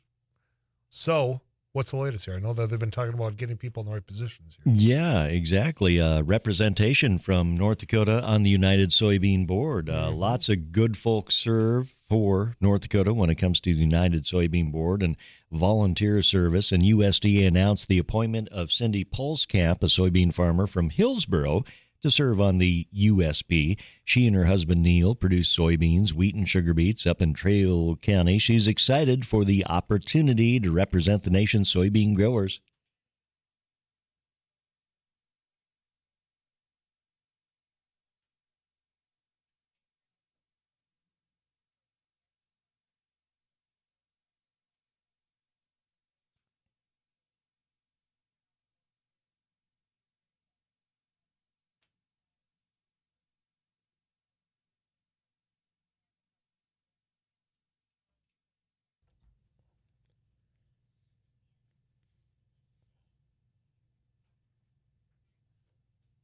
She served on the American Crystal Sugar Board, also Red River Valley Sugar Beet Growers Association, also North Dakota Agro Women, of course, United Soybean Board, working on behalf of all the nation's soybean farmers when it comes to checkoff investments in promotion, research, and marketing around the world. She sounded ready for the job. You bet. Ready to take that position. There's for sure an air of confidence in there about what needs to be done. And there's something, what she said, that at this point in time when everyone's starting to learn a little bit more about the supply chain, the importance of having it get from field to your table, I appreciate that a lot. Yeah, she believes in the job, and those are the kind of people we need in the job. There's no doubt there, Rusty. You nailed it there. Yep. Appreciate it. You come back in about 30 minutes. We'll play audibles, okay? All right, I'll try.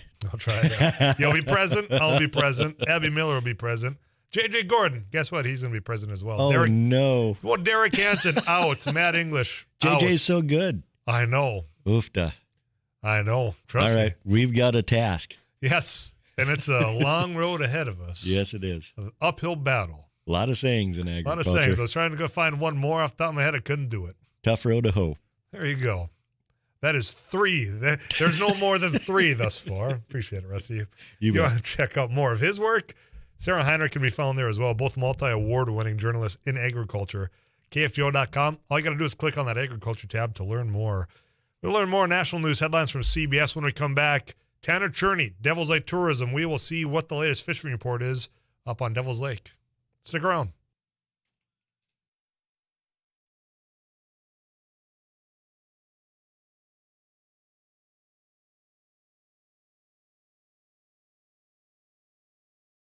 So today on MSUM campus, we're doing an ice jam, which is we're combining a bunch of percussion instruments with ice instruments, which are also going to be used in a percussive form. We're going to hit them with mallets, hammers, all those types of things.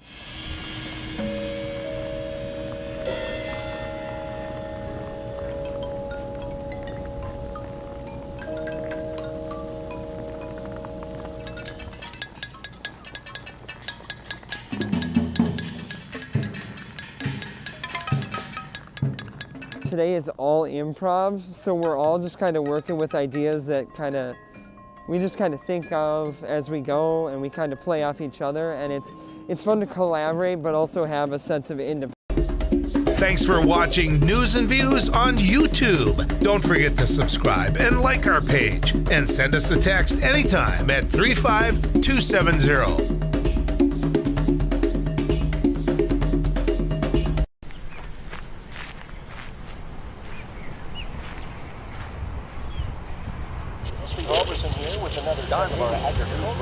Hey, this is Abby Miller with the Derek Hansen, Couch Potato Radio. Did you see that? It Takes Two. Doug Miller with the morning crew this morning. Paul Jerkins News Radio. Amy Eiler with It Takes Two. This is Jack Michaels, Voices Forces. Too tall. Joel Heitkamp here on the Mighty Sarah Heinrich. Tyler Axis, your host. The Mighty 790 and 104.7 FM KFGO. The names you know, the voices you trust.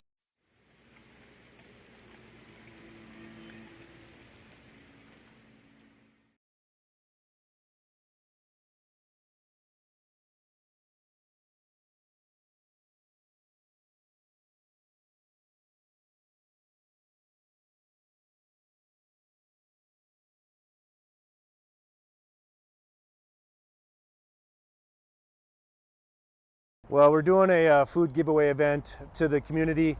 A lot of people are facing food insecurity at this time. As we can tell, we had to start about an hour early because we just had so many people lined up. So as people come up and they need whatever they need, volunteers are taking care of it. It's all contactless, so nobody has to get out. And just making sure whatever the greatest need. We're just giving the greatest good. When we're going until the food is out. As people are coming in, if they need 2 boxes and 2 gallons of milk, that's what we're giving. We don't want to leave anybody out. I was in the hospital, and I saw a flyer on the wall. And all the nurses were talking about taking people down there to get food and stuff. I got out last night. Got out of the hospital last night, and I said, man, I'm going to do this. When I came from Williston here, I lived on these streets for 3 years, caring. And that's what this is. That's the way I see it. Very helpful. I think it's going to be very helpful because I know people that are doing without. I think it's truly remarkable how much need there is out there. Like I said, we were going to start at noon, but we had so many people lined up. We started at 11, and volunteers have been working their tail off since then. I'm thankful for that. I think this shows that there is some huge needs in the community, and we got some things we got to address.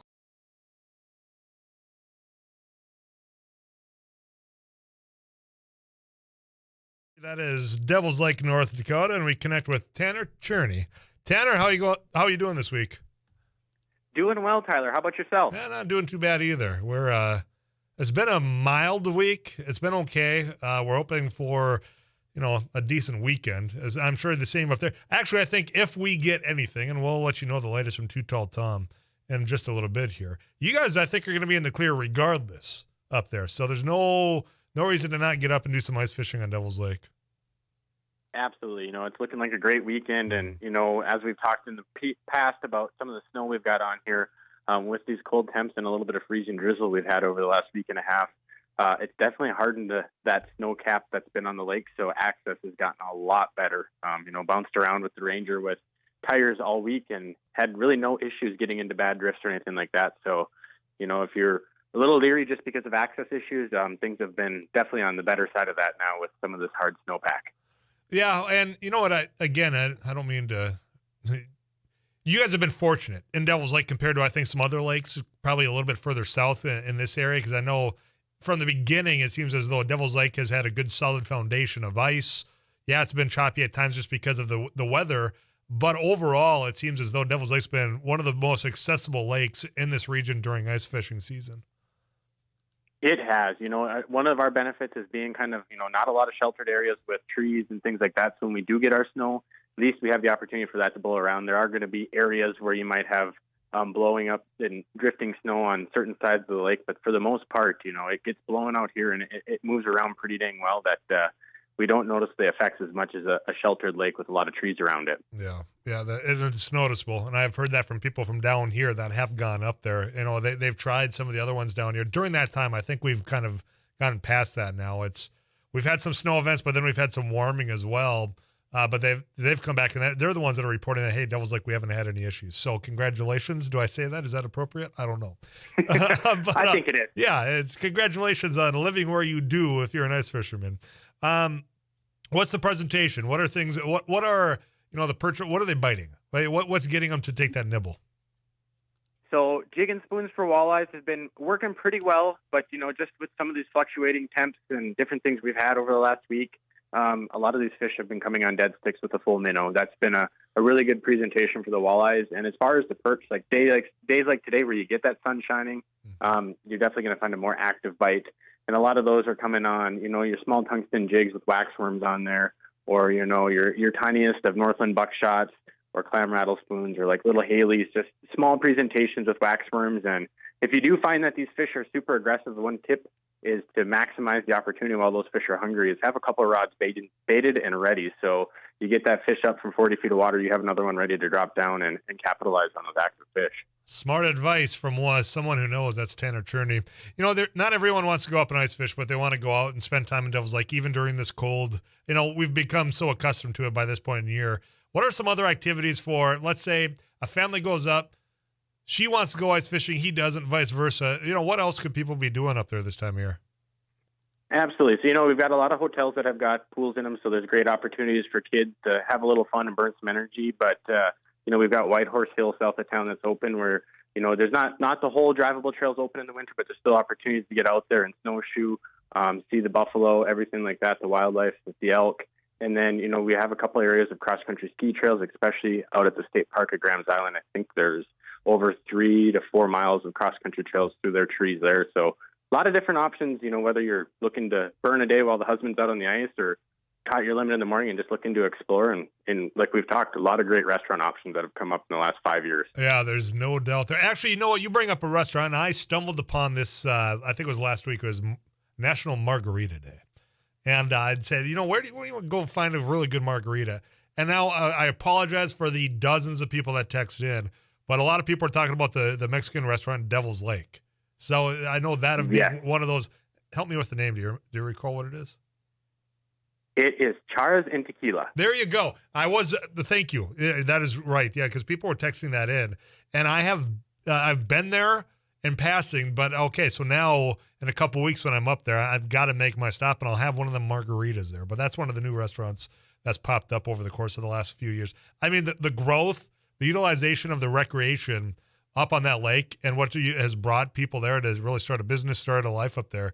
It's pretty cool. I mean, from what it was to what it is now, Tanner. I mean, it's you guys are onto something, is what I'm getting at here. It is. It's amazing to see, the story of the flooding of the lake, how that grew and what it did, but then also the community along with it, and embracing the tourism aspect and opening their arms and catering to sportsmen and sportswomen alike. There's been a lot of great advancements in this town that have been awesome to see. No doubt about that. And you can experience it for yourself. You can check it out first at devilslikeindy.com, or you can just head on up and see it with your own eyes. Tanner, I'm going to let you go this week. We'll pick it up next Thursday, okay? Sounds great, Tyler. Have a great weekend. Yeah, you do the same. You take care there, man. Tanner Cherney, Devils Lake Tourism. Again, you can go to devilslikeindy.com and check it out for yourself. Tyler, the ranch is great in Devils Lake. Agreed. Yep, I've been to the ranch many, many times. Both just up there. If you want to have a beautiful setting to have a gathering, upstairs there, you've got a spot where you can kind of be concealed off. You can have your meeting over great food, great atmosphere. That is definitely a place to go. Thanks for that recommendation. I'm going to get you a weather update from Too Tall Tom Szymanski. We'll wrap up hour number 2. Afternoons live on a Thursday before Audibles. That's at 4:10. You can start texting in who you think's going to win. Abby Miller, Rusty Halverson, J.J. Gordon, myself, I'm Tyler Axtis. Stay with us.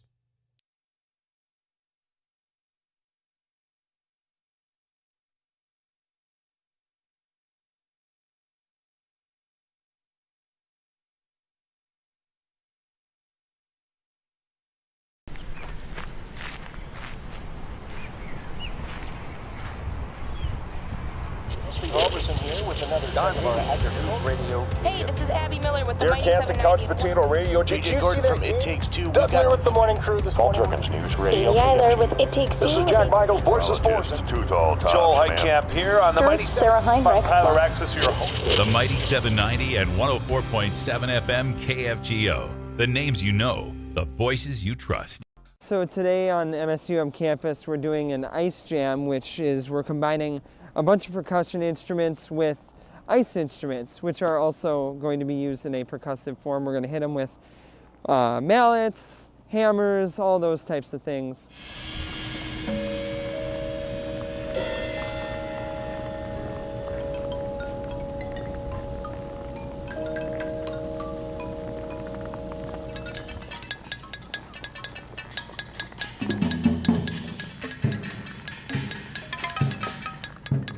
Today is all improv, so we're all just kind of working with ideas that we just kind of think of as we go, and we kind of play off each other, and it's fun to collaborate but also have a sense of independence. Well, we're doing a food giveaway event to the community. A lot of people are facing food insecurity at this time. As we can tell, we had to start about an hour early because we just had so many people lined up. So as people come up and they need whatever they need, volunteers are taking care of it. It's all contactless, so nobody has to get out, and just making sure whatever the greatest need. We're just giving the greatest good. We're going until the food is out. As people are coming in, if they need 2 boxes and 2 gallons of milk, that's what we're giving. We don't want to leave anybody out. I was in the hospital, and I saw a flyer on the wall. And all the nurses were talking about taking people down there to get food and stuff. I got out last night. Got out of the hospital last night, and I said, man, I'm going to do this. When I came from Williston here, I lived on these streets for 3 years, caring. And that's what this is. That's the way I see it. Very helpful. I think it's going to be very helpful because I know people that are doing without. I think it's truly remarkable how much need there is out there. Like I said, we were going to start at noon, but we had so many people lined up. We started at 11. And volunteers have been working their tail off since then. I'm thankful for that. I think this shows that there is some huge needs in the community, and we got some things we got to address.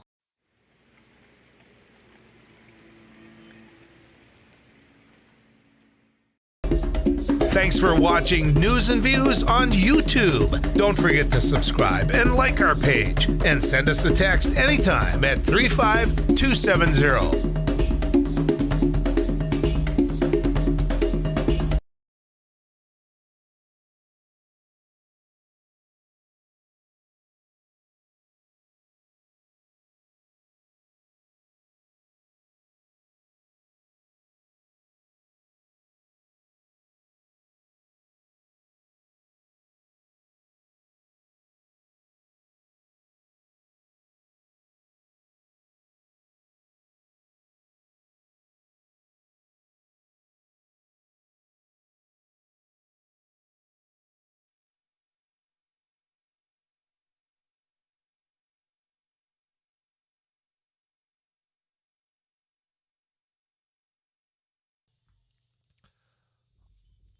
So we are now over a week into digesting what's been going on over in Ukraine and how our response has been both with aid to Ukraine, allies and NATO, but also domestically here, how you mitigate any of the global impacts. We had Frayne Olson on yesterday. He's with NDSU Agribusiness. If you missed that conversation, wherever you get your podcast, just look up Afternoons Live. We've had Heidi Heidkamp on to talk about the oil side of this as well. Again, wherever you get your podcast, Afternoons Live, you can listen to those if you missed it. Now, what's happened since then? We had a State of the Union where President Joe Biden talked about relief at the pump, things to help with inflation, but a lot of people, and I don't think they're off by any means, saying, well, why can't we start revving up some things here? Now, it's not as easy as just turning a key, and all of a sudden you're going to have oil wells going in, because guess what? There's state land in North Dakota that could frankly be getting developed right now, and the question that you should be asking is, why not then? Because if we're going to be talking about federal land and those federal leases not being used right now, and you're outraged about that, why aren't you outraged that state land and all that is not being utilized right now either? And part of it is for these companies being making money, right? But the flip side, and this is where I think a lot of us are in agreement, is one thing when we talk about getting money out and we're sanctioning Putin, we're sanctioning his close circle. The other thing that is pointed at is, why are we still importing Russian oil? Why are we still paying for that? Why is it still getting delivered here? Now, you've called for the ban on that, and I am right there with you. Others are right there with you. And in fact, quite frankly, you've got, and this is from J.P. Morgan, saying almost 70% of Russian oil is struggling to find buyers right now. So 70% now, granted, you still got 30% of which people are still buying it. And unfortunately, right now, it appears that the United States is still some of that. You've had Republicans say, cut it off, stop it, don't import any more Russian oil. You had Joe Manchin on the Democratic side. You had Heidi Heidkamp right here on KFGO on Afternoons Live say that also. It takes more of those Democrats to join that. In fact, earlier today, that's exactly what happened. Take a listen to this. I'm all for that. Ban it. Ban the oil. Ban the oil come from Russia. Yep. That's Speaker of the House Nancy Pelosi. Now, she's going to get behind this of banning it through Congress. There's already legislation that's been introduced. I do believe that here in North Dakota, Kevin Cramer's been a part of that. But if you get Nancy Pelosi on that side of the political aisle and on that side of Congress to say ban it, what's holding that up? Do it. Get it done. Ban it. Now, the agreement, the universal, okay, yes, we can do this, has to be also acknowledged then that we've got to find other means to make up for that. That's where the federal lands, you know what, if you don't want to drill down there, fine. But there has been a little bit more of a slow process under this administration of allowing in some of the agreements to go forward. You can speed that up. Now, if the excuse to slow it down is, well, maybe we'll bring this to such a drag that there is no more, it's time to reevaluate. I've been saying that since day one of this crisis has been going on. If ever there was a time to reevaluate policy positions, a leader would be doing that right now. But the fact that now you're seeing more and more people say ban the import of it, I think we're going to get there. 237-5948, that's the Laney studio line. Text messages coming in to 35270. Here's what's coming. We have audibles, and J.J. Gordon by far the I don't want it, because it's being said, not the fan favorite, but you know what? You're texting in with your heads and not your hearts. Some of you, anyway. He's clear favorite to get you a free car wash from Don's. You can put a smile on your car and on your face. He's going to be playing Abby Miller from News and Views, Rusty Halverson from the Agriculture Department. Of course, me, I'm Tyler Axis, your host on Afternoons Live. Audibles is up right after CBS National News. We'll check in with Paul Jurgens in the KFGO News Center as well. Final hour of Afternoons Live right around the corner. Stick around.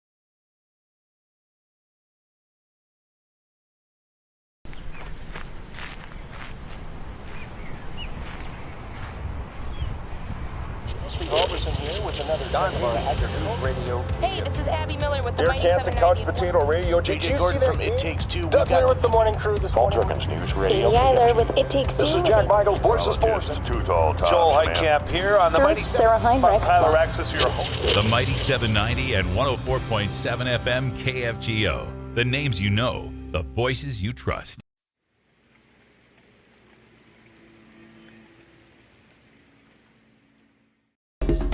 Thanks for watching News and Views on YouTube. Don't forget to subscribe and like our page. And send us a text anytime at 35270. Well, we're doing a food giveaway event to the community.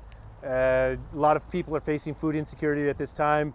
As we can tell, we had to start about an hour early because we just had so many people lined up. So as people come up and they need whatever they need, volunteers are taking care of it. It's all contactless, so nobody has to get out, and just making sure whatever the greatest need. We're just giving the greatest good. We're going until the food is out. As people are coming in, if they need 2 boxes and 2 gallons of milk, that's what we're giving. We don't want to leave anybody out. I was in the hospital, and I saw a flyer on the wall. And all the nurses were talking about taking people down there to get food and stuff. I got out last night. Got out of the hospital last night, and I said, man, I'm going to do this. When I came from Williston here, I lived on these streets for 3 years, caring. And that's what this is. That's the way I see it. Very helpful.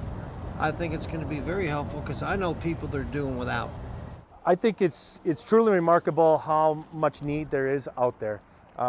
Like I said, we were going to start at noon, but we had so many people lined up. We started at 11, and volunteers have been working their tail off since then. I'm thankful for that. I think this shows that there is some huge needs in the community, and we got some things we got to address.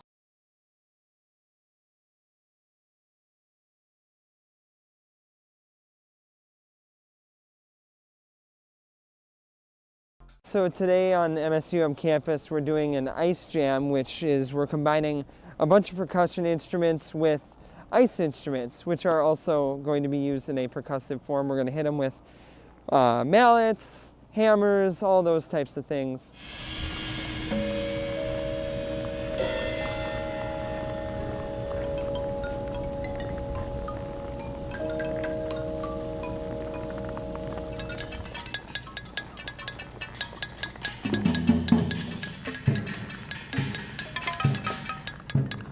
Today is all improv, so we're all just kind of working with ideas that we just kind of think of as we go, and we kind of play off each other, and it's fun to collaborate but also have a sense of independence.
KFGO studio, but I can still tell you who they're going to be. As many of you have been texting into 35270, your chance to win the works. You can put a smile in your car and on that face of yours. Abby Miller, producer, News and Views, is going to be in studio. Rusty Hoverson, egg reporter, going to be back in studio. JJ Gordon, part of It Takes Two, going to be a contestant this week. Myself, I'm Tyler Axis. Whoever you think's going to win, just text in the first name of that individual into our text club. No Matt English this week. No Derek Hansen this week. They are both at sporting events because you know what? It's that time of year, ladies and gentlemen. In fact, you got girls going on up at Grand Forks. I know there's wrestling going on the Minnesota side of the river. So that's the lineup this week. Can't win if you don't play. You can't play if you don't text in that first name, 235-270. We're going to check in with Paul Jurgens in the KFGO News Center. Audible's next here on KFGO.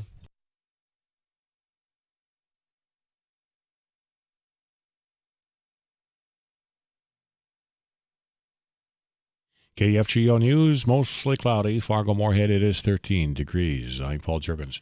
A man is in custody after Richland County deputies, Red River Valley SWAT and fire crews were on scene near the home of a man who was holed up in a house in Fairmont, southeast of Wahpeton today.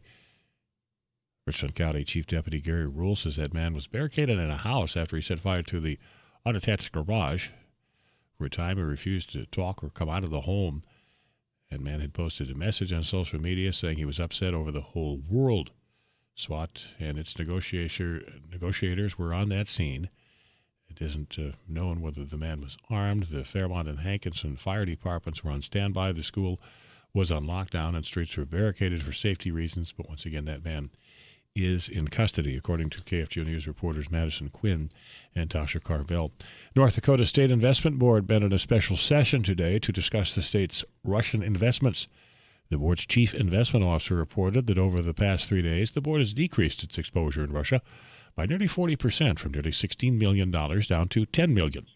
Scott Anderson says the state's investment managers are conducting an orderly wind down of the securities, but that doing so was complicated in the current market environment. Even if a sale of Russian securities is possible, there are few counterparties available to take the other side of the trade. So really the entire transacting activity in Russian-related securities is nearly halted. State Treasurer Thomas Beadle says he expected the numbers to go down even more quickly in the coming days now that Russia has been removed from the leading emerging markets indexes. Minnesota has joined a nationwide investigation into TikTok for providing and promoting its social media platform to children and young adults, while its use is associated with physical and mental health harm. Attorney General Keith Ellison is part of a coalition of attorneys general examining whether the company violated state consumer protection laws that put the public at risk. Ellison says they will look into the harms that using TikTok may cause users and what TikTok knew about those harms. A Democratic candidate for South Dakota's congressional seat says he is dropping out of the race after coming under scrutiny for Twitter messages from his personal account before he considered running for public office. Ryan Ryder is an Air Force veteran and lawyer. He was running for the seat held by Republican Congressman Dusty Johnson. One of Ryder's tweets suggested that he should make an animated video of Johnson's family getting killed. Ryder says the tweets were a poor attempt at sarcasm. Fargo-Moorhead, cloudy tonight. Slight chance of light snow flurries. Steady or slowly rising temperatures, and east wind at 6 to 14 or so. Mostly cloudy tomorrow, maybe some flurries in 26. Saturday, 29 the high. Chance of light snow, maybe a light rain snow mix in the afternoon. Fargo-Moorhead, 13. Paul Jurgens, News Radio, KFGO.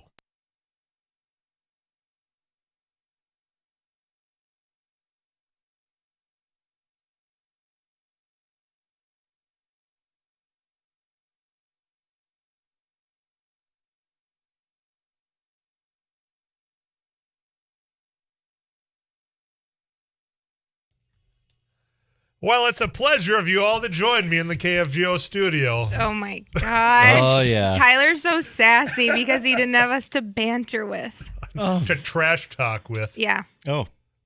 Not you. You don't even engage in trash talk, Rusty. No, I You're try too not nice. to. You're too humble. Try yeah, not to. I never do. Yeah, But do you not guys once. remember when I won last week? By a millisecond, I might add.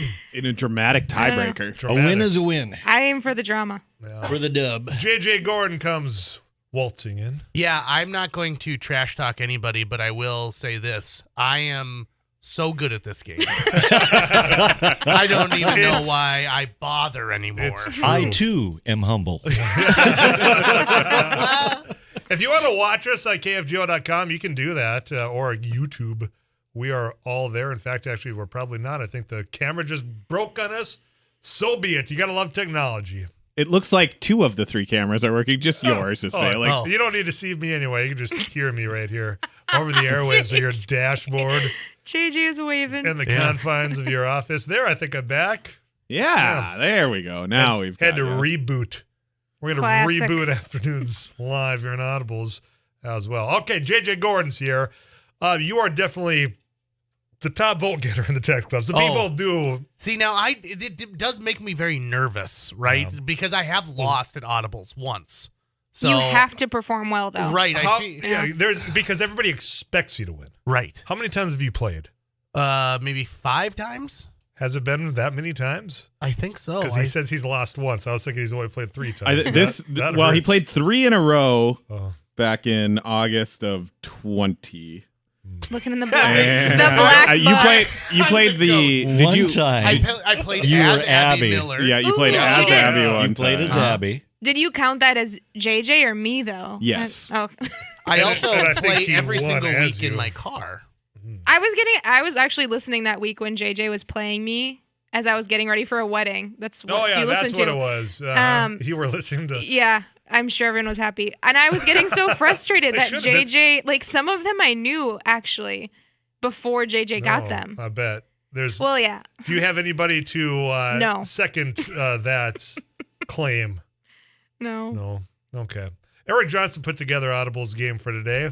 Let's get rolling. Yeah, guys, 4:00 on a Thursday. Game number 137. Based on a quick glance at my book, I think this is appearance number 6 for JJ Gordon. I've got 5 categories over here with 4 pieces of audio in each category. We do scaled scoring. If you can identify the correct answer on the first piece of audio, you get 4 points. Second piece, 3 points, and so on. Abby Miller won last week. She'll get to select the first category. After that, whoever gets the correct answer will select the next category. Ring in with your name, and if you answer incorrectly in any category, you're eliminated for the rest of that one. Back in on the next one. Abby, would you like character, actor, TV show, movie, or song? Let's do movie. Movie. Audio clip number 1. Weird that I'm really hairy, but I'm not. Can you replay that clip, I can replay please? that one Was that because we missed Tyler? the beginning of it. You probably think because of the beard that I'm really hairy, but I'm not. That was cold. Movie. Audio clip number 2. Brody Jenner's gonna be there by Ling, and most of you are on the list. Guys, I'm gonna say something right now. It's about a man who came from Austria with a dream. Arnold Schwarzenegger. Let me finish. Movie. Audio clip number 3. All right. Then you do us proud. Because I don't want no scrubs. Tyler. Really? Tyler. The other guys? That is correct. Oh. Nice. A lot of big name actors in that movie. Yeah, that was a lot of big voices. I don't want no scrubs. Don't go chasing waterfalls. I think that was Michael Keaton's It role, was correct? indeed Michael Keaton. Quoting TLC. Tyler, out to the early 2-point lead. 4 categories remaining. Would you like character, actor, TV show, or song? TV. TV show. Audio clip number 1. Oh, goodness, yes.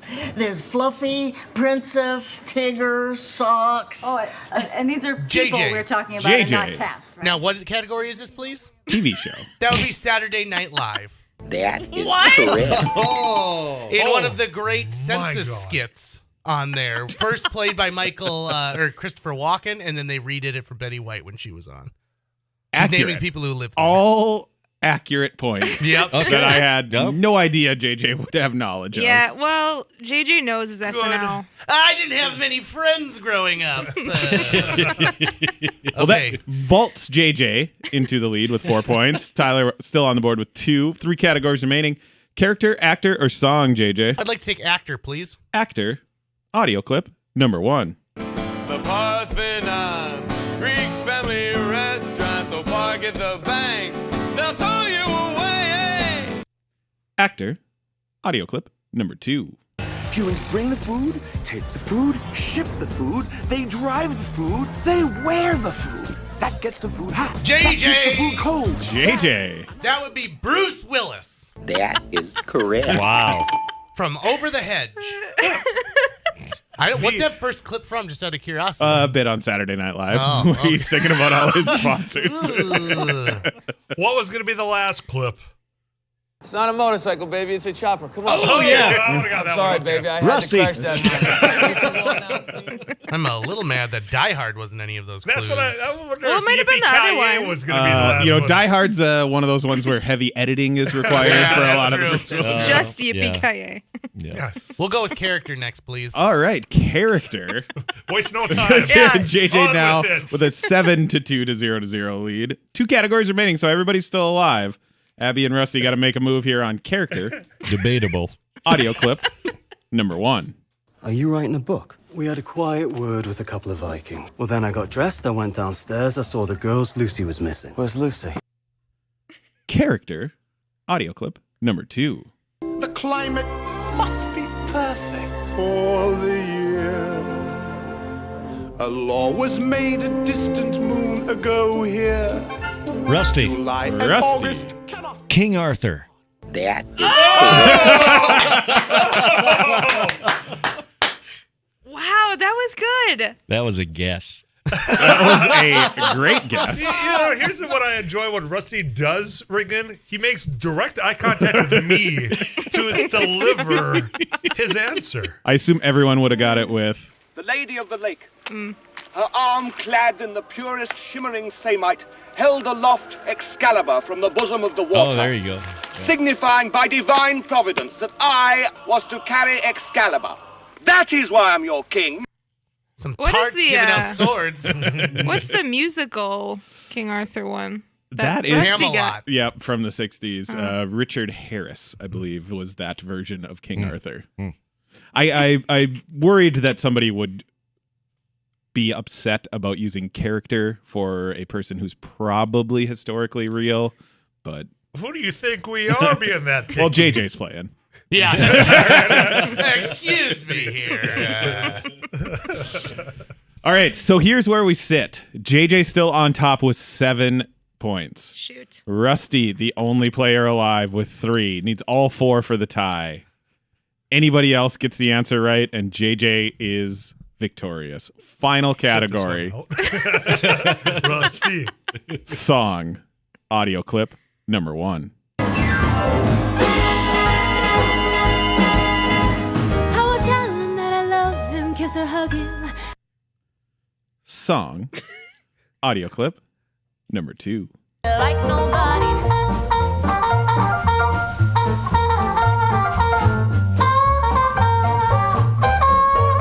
I wanna roll with him, a heart that we would be. Song. Audio clip number 3. And maybe when it's love, it makes it rough, it isn't fun. I'm getting hot, show what I got. Abby. Abby. Poker face. That is correct. You still lost. Well, yeah. I wanna hold him like they do in Texas, please. That will lock up the victory for JJ. The great philosopher of Lady Gaga. Yeah. You know how you wake her up, right? You poker face. I'm here all week. Make sure to tip your waitstaff. But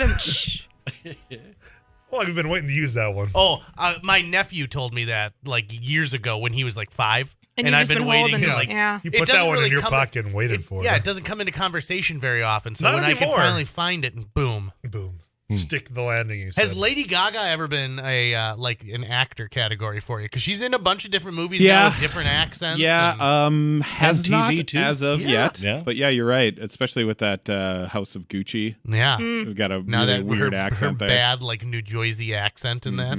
Mm-hmm. If there's ever like a tournament of champions for audibles, you can just put my name in front of. Do I need to play open Hard chair. to Be Humble for you? Yeah. You know what? I think he's earned it this week. Yeah, and here's the thing: the last time I gloated like this is when I lost too, and I made. I'll always remember the things I lost on too, right? I'm like, why did I do that? Why couldn't I identify Walking Dead on the first clip? Who won that week? The week, I believe it was a heads up match between you and JJ, and I think you beat him. Oh, yeah. If I'm gonna lose, I might as well lose to the host of the show. Yeah, it's not as though I had that. That is indeed, and you ran roughshod over him. That was an 8-2. Yeah, look at that. Beatdown. Look at Goodness that. sakes. It can be done, boys and girls. It can be done, but not today. JJ Gordon dominates yet again on Audibles. Good thing I know Betty White's voice, and it's a good thing I know a lot about Bruce Willis as well. I'm not proud of either of those things. It's just a good thing I know it. I like that you added specifically Over the Hedge. See, that's the thing. That's how I trash talk, is I'm like, I know some stuff about the clip itself, too. Yeah, I know about what part of the movie it was, what the scenario was. Running time, 3 hours, 22 minutes. Want me to IMBD on you? Thanks, JJ, for filling in. Hey, it's my pleasure as always. It's good to be myself instead of having to be Abby this time, too. Hey. Yeah. I mean, it's great being Abby, but like you got the actual Abby Miller here in person, so why not? Very good. Everyone got on the board. That's a win against JJ, right? Can we do that? I had fun. Oh, Cumulatively, you did tie JJ. Nice. The key to beating me is song is my weakest link. That's why never gotten the that song was before. one. that was a difficult one though. And I mean, in all honesty, Rusty was there. He was within striking distance. Within striking distance. Now I'll know if you ever try and stack the cards Rig against the me game? too. By the way, yeah. How I want to. Actually, how would we do that? Yeah, all music. Yeah, it's all music. And it's Song, like, this song, band was song. really popular in 1999. I'm like, all I was listening to is ska. So unless it's Real Big Fish, I am out of my element here. I hope you're taking notes back there for the next. I mean, I do have to play one additional TV clue just because of JJ's comment. Okay.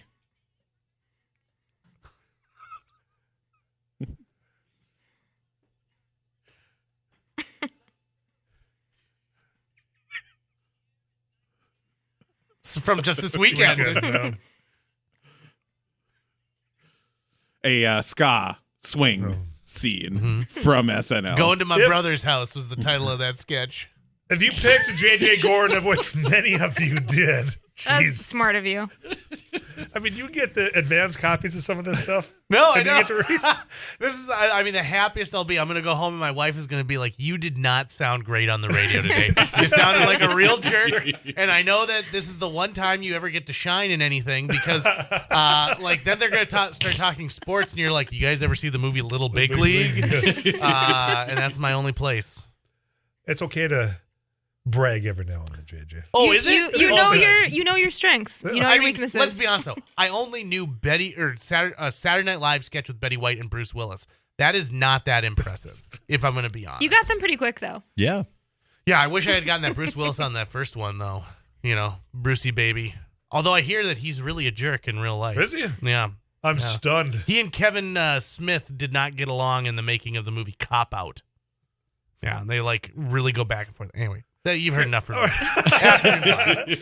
We'll hear more. No, we won't hear more from you tomorrow. You're gone. I'm gone. Oh, I'm gone, baby. What a way to exit the building as a winner of Audibles. That's right. I'm going to go to Wine Down, and I'm going to sample a bunch of wines, and then wait until you hear me brag. Then listen to that gloating from JJ after you get some Merlot underneath his belt. In fact, one of you is the real winner. If you text in JJ, one of you is going to get a text back from me. You won the Dawn's Car Wash. The works. Put a smile on your car and on your face.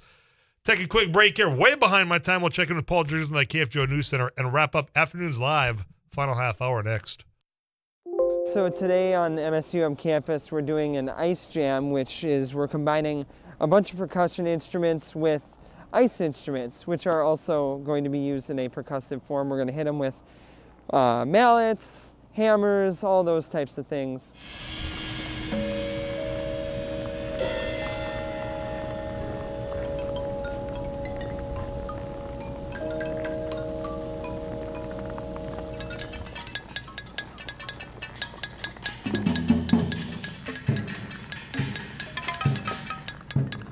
today is all improv, so we're all just kind of working with ideas that we just kind of think of as we go, and we kind of play off each other, and it's fun to collaborate, but also have a sense of independence.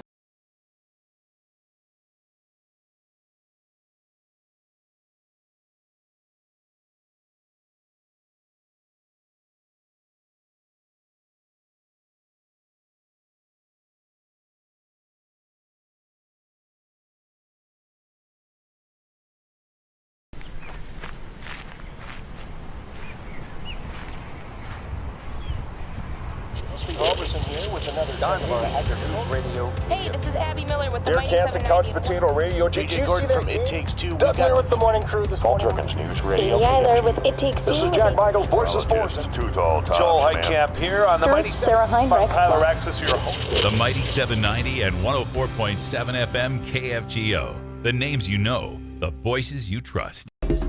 Thanks for watching News and Views on YouTube. Don't forget to subscribe and like our page. And send us a text anytime at 35270. Well, we're doing a food giveaway event to the community.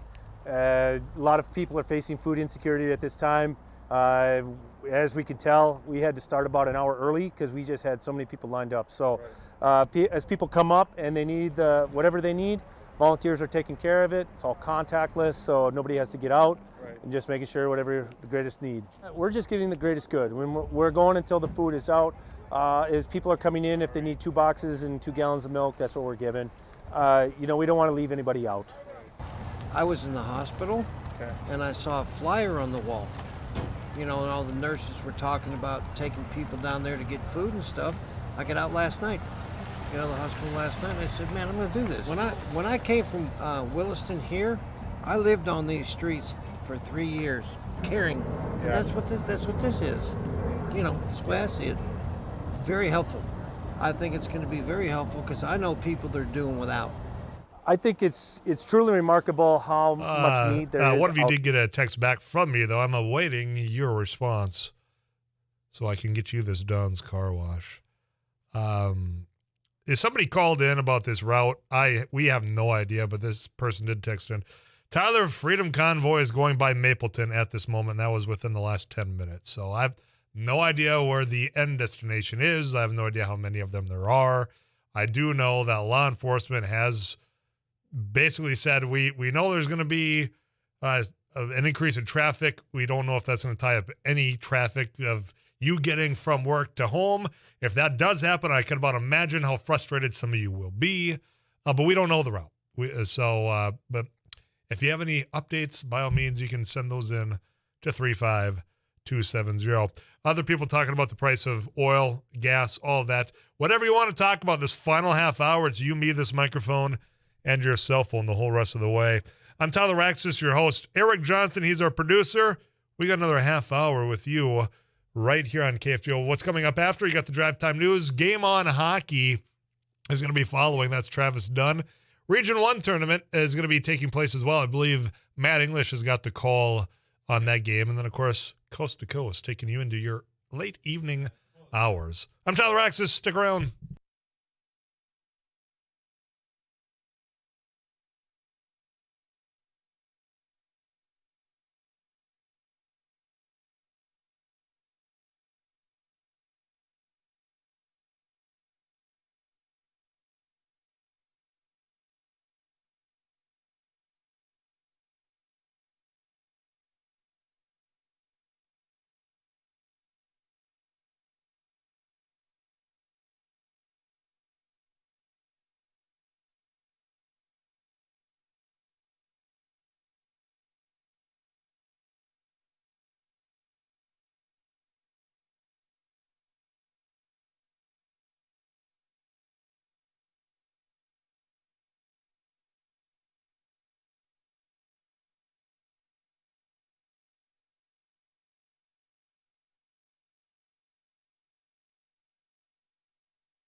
News and weather this hour brought to you by Rick Electric, proud to serve the Fargo-Moorhead area since 1964.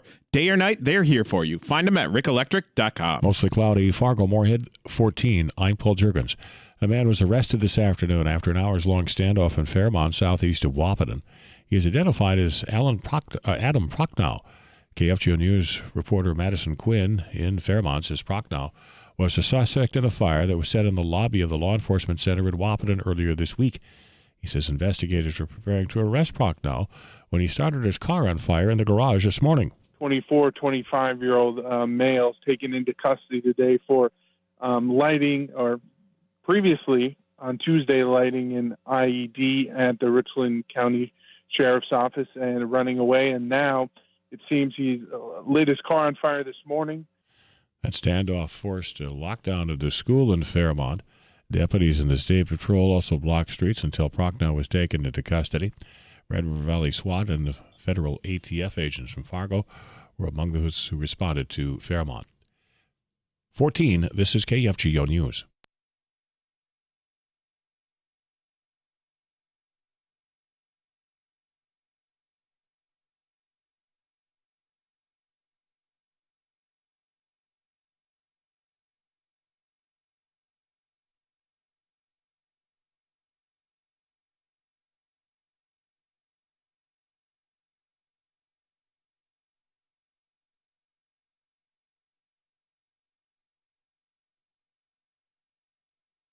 "13 degrees. This is KFGO News. North Dakota State Investment Board met in special session today to discuss the state's Russian investments. State Treasurer Tom Beadle and Board Chief Investment Officer Scott Anderson discussed the progress that has been made in divesting from Russian securities. So our fund managers already, through their own divestment, have already helped us drop our exposure by just over 37%. Is that correct? Just in the last 3 days? That is correct. Our managers have both exited positions and the pricing of the positions has changed in time. As our managers have exited some positions. Deputy Attorney General Troy Siebel, who is also a member of the board, says everyone seems to be united in the goal of full divestment of legacy fund dollars from Russia, but he urged patience due to the challenging market environment. One, everybody is on board with divesting from Russia. It's just sometimes it's not as easy as clicking the sell button. This is going to take time, and it's going to take a lot of effort from staff, and Rio staff and our managers are doing everything they can to unwind these positions as quickly as possible. The Minnesota Senate has held its first votes on a package of Republican-backed education bills promoted as a parents' Bill of Rights. Most of them likely won't make it through the Democratic-controlled House this session, though. But the debate tees up some social issues for the election campaign. A bill allowing parents to review all instructional materials without cost passed 37-30. Senate Republican leaders then decided to defer the debate over one of the most contentious bills, one opposed by advocates for LGBT youth, until an unspecified future date, citing a scheduling crunch. The DNR is adding new sunfish regulations on 52 more lakes. Grand Rapids Area Fisheries Supervisor Dave Weitzel says the harvest limits are part of a plan to improve the size and quality of sunnies in Minnesota lakes. Sunfish only grow about an inch a year.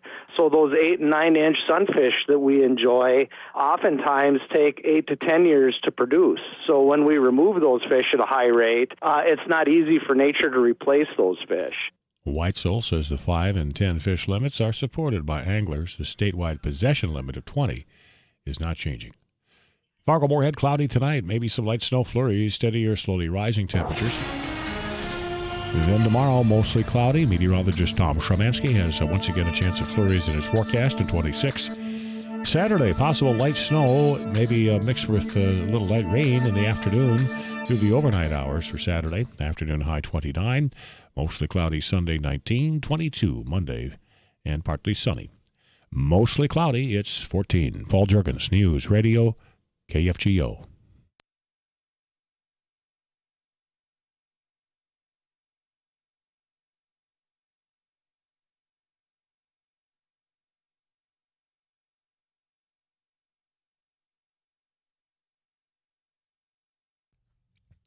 KFGO time, 4:35, about 25 minutes until that 5 o'clock punch out. And you might want to be expecting delays, according to some of the text club, the trucker convoy or freedom convoy, whatever going by. This latest one said, headed east, they are taking the 45th Street exit and traffic is backed up to Veterans. Another one saying, Tyler, I saw some convoy on Highway 10 between Hawley and Glendon about 15 minutes ago also. More. Tyler, I saw a live video of the convoy. 13 trucks comes in. So we'll get you all the latest on that because, as has been said, you could be expecting some delays on your commute home. So if you have any updates, by all means, the iConsultants of North Dakota Text Club is open to you at 35270. If you want to call into the Laney studio line, that's cool. Just call us at 237-5948, and you and I will chat between now and 5 o'clock right here on KFGO.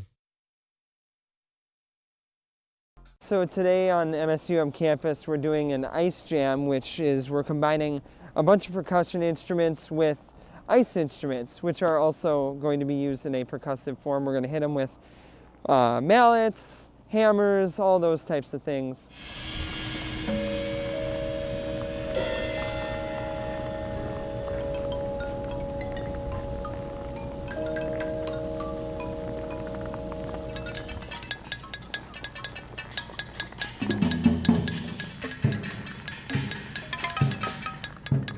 Today is all improv, so we're all just kind of working with ideas that we just kind of think of as we go, and we kind of play off each other, and it's fun to collaborate but also have a sense of independence.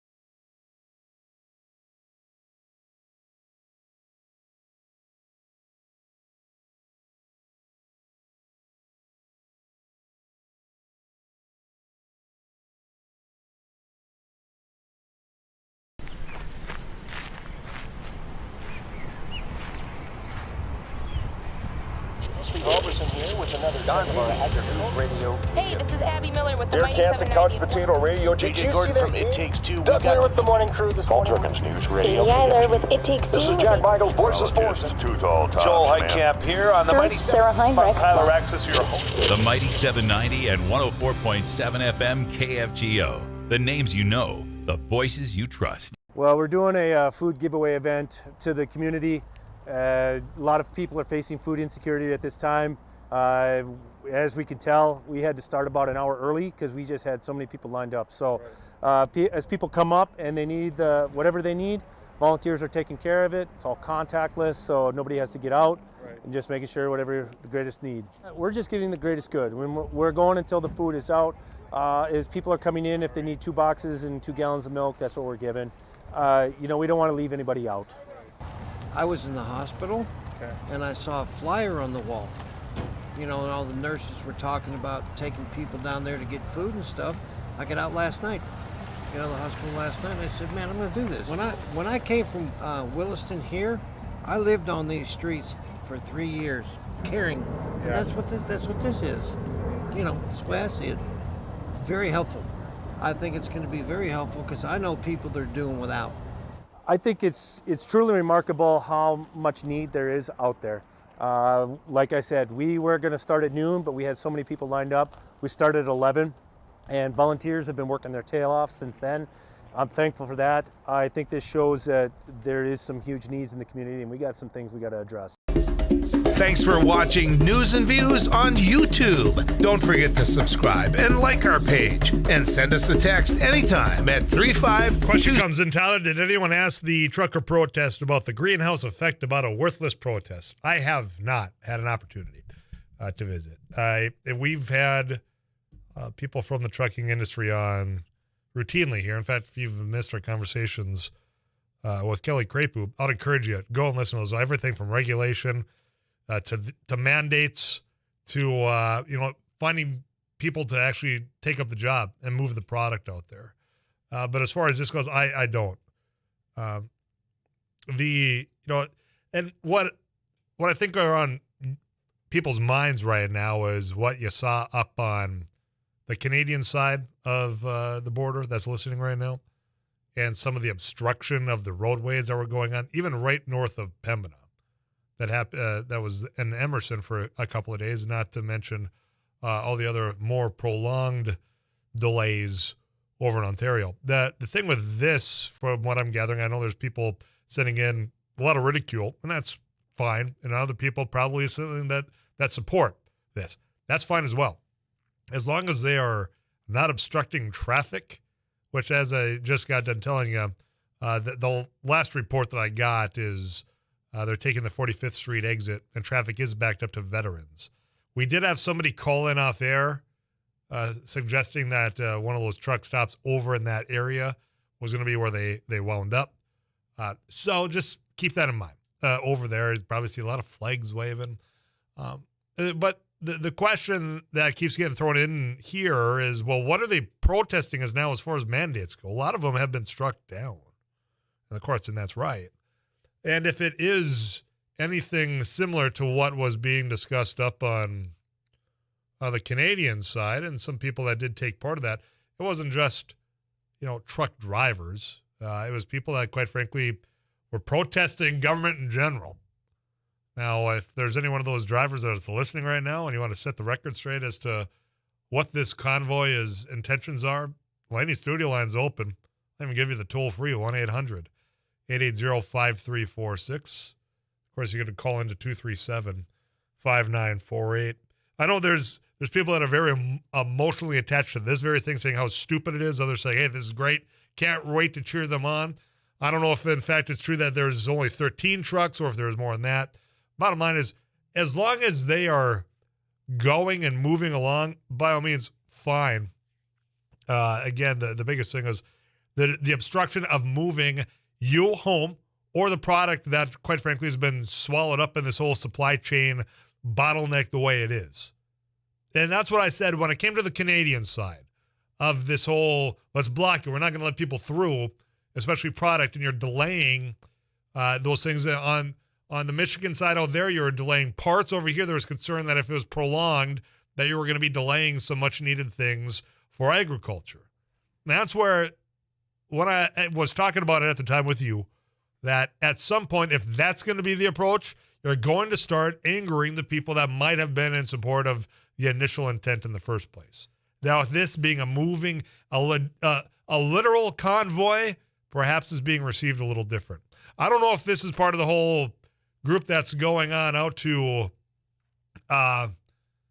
D.C. I thought that was supposed to happen on the State of the Union night, which was Tuesday, and nobody showed up.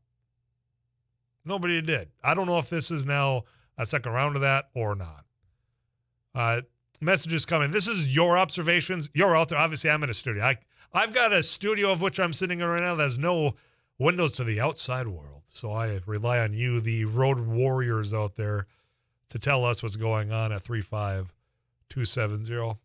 And this is one observation. Tyler saw a bunch of white nationalist hand signals by mega supporters on an overpass just outside of Valley City cheering on the truck rally. Hashtag not surprised. I've seen on social media some photos of the overpasses being full. And I don't know if it was that one, if there were others in which there's people standing out and support.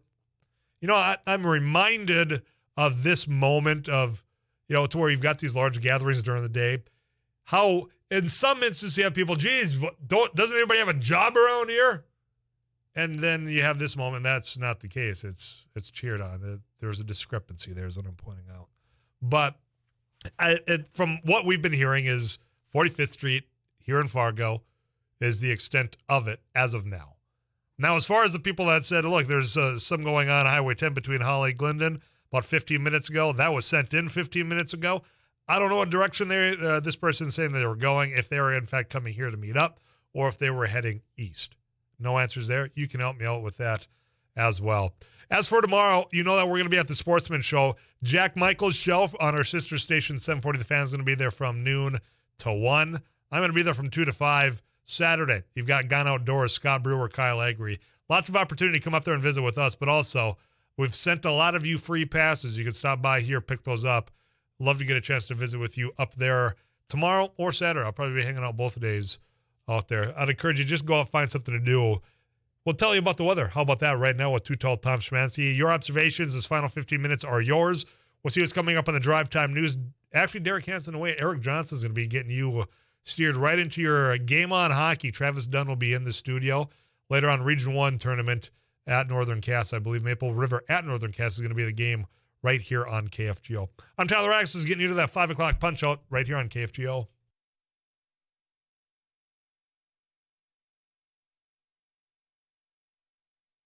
So today on MSUM campus, we're doing an ice jam, which is we're combining a bunch of percussion instruments with ice instruments, which are also going to be used in a percussive form. We're going to hit them with mallets, hammers, all those types of things.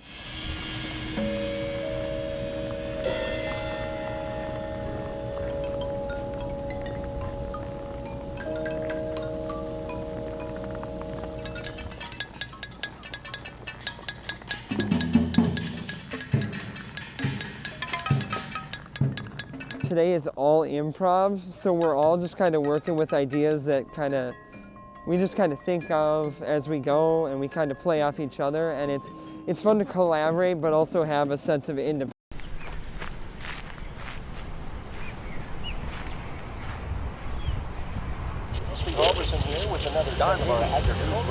Hey, this is Abby Miller with the Derek Mighty Hansen, 790. Couch Potato Radio. Did you see that? It Takes Two. Doug Miller with the morning crew this morning. Jerkins News Radio. Amy Eiler with It Takes Two. This is Jack Michaels, Voices Force. Joel Heitkamp here on the Mighty Sarah Heinrich. Tyler Axis, your host. The Mighty 790 and 104.7 FM KFGO. The names you know, the voices you trust. Well, we're doing a food giveaway event to the community.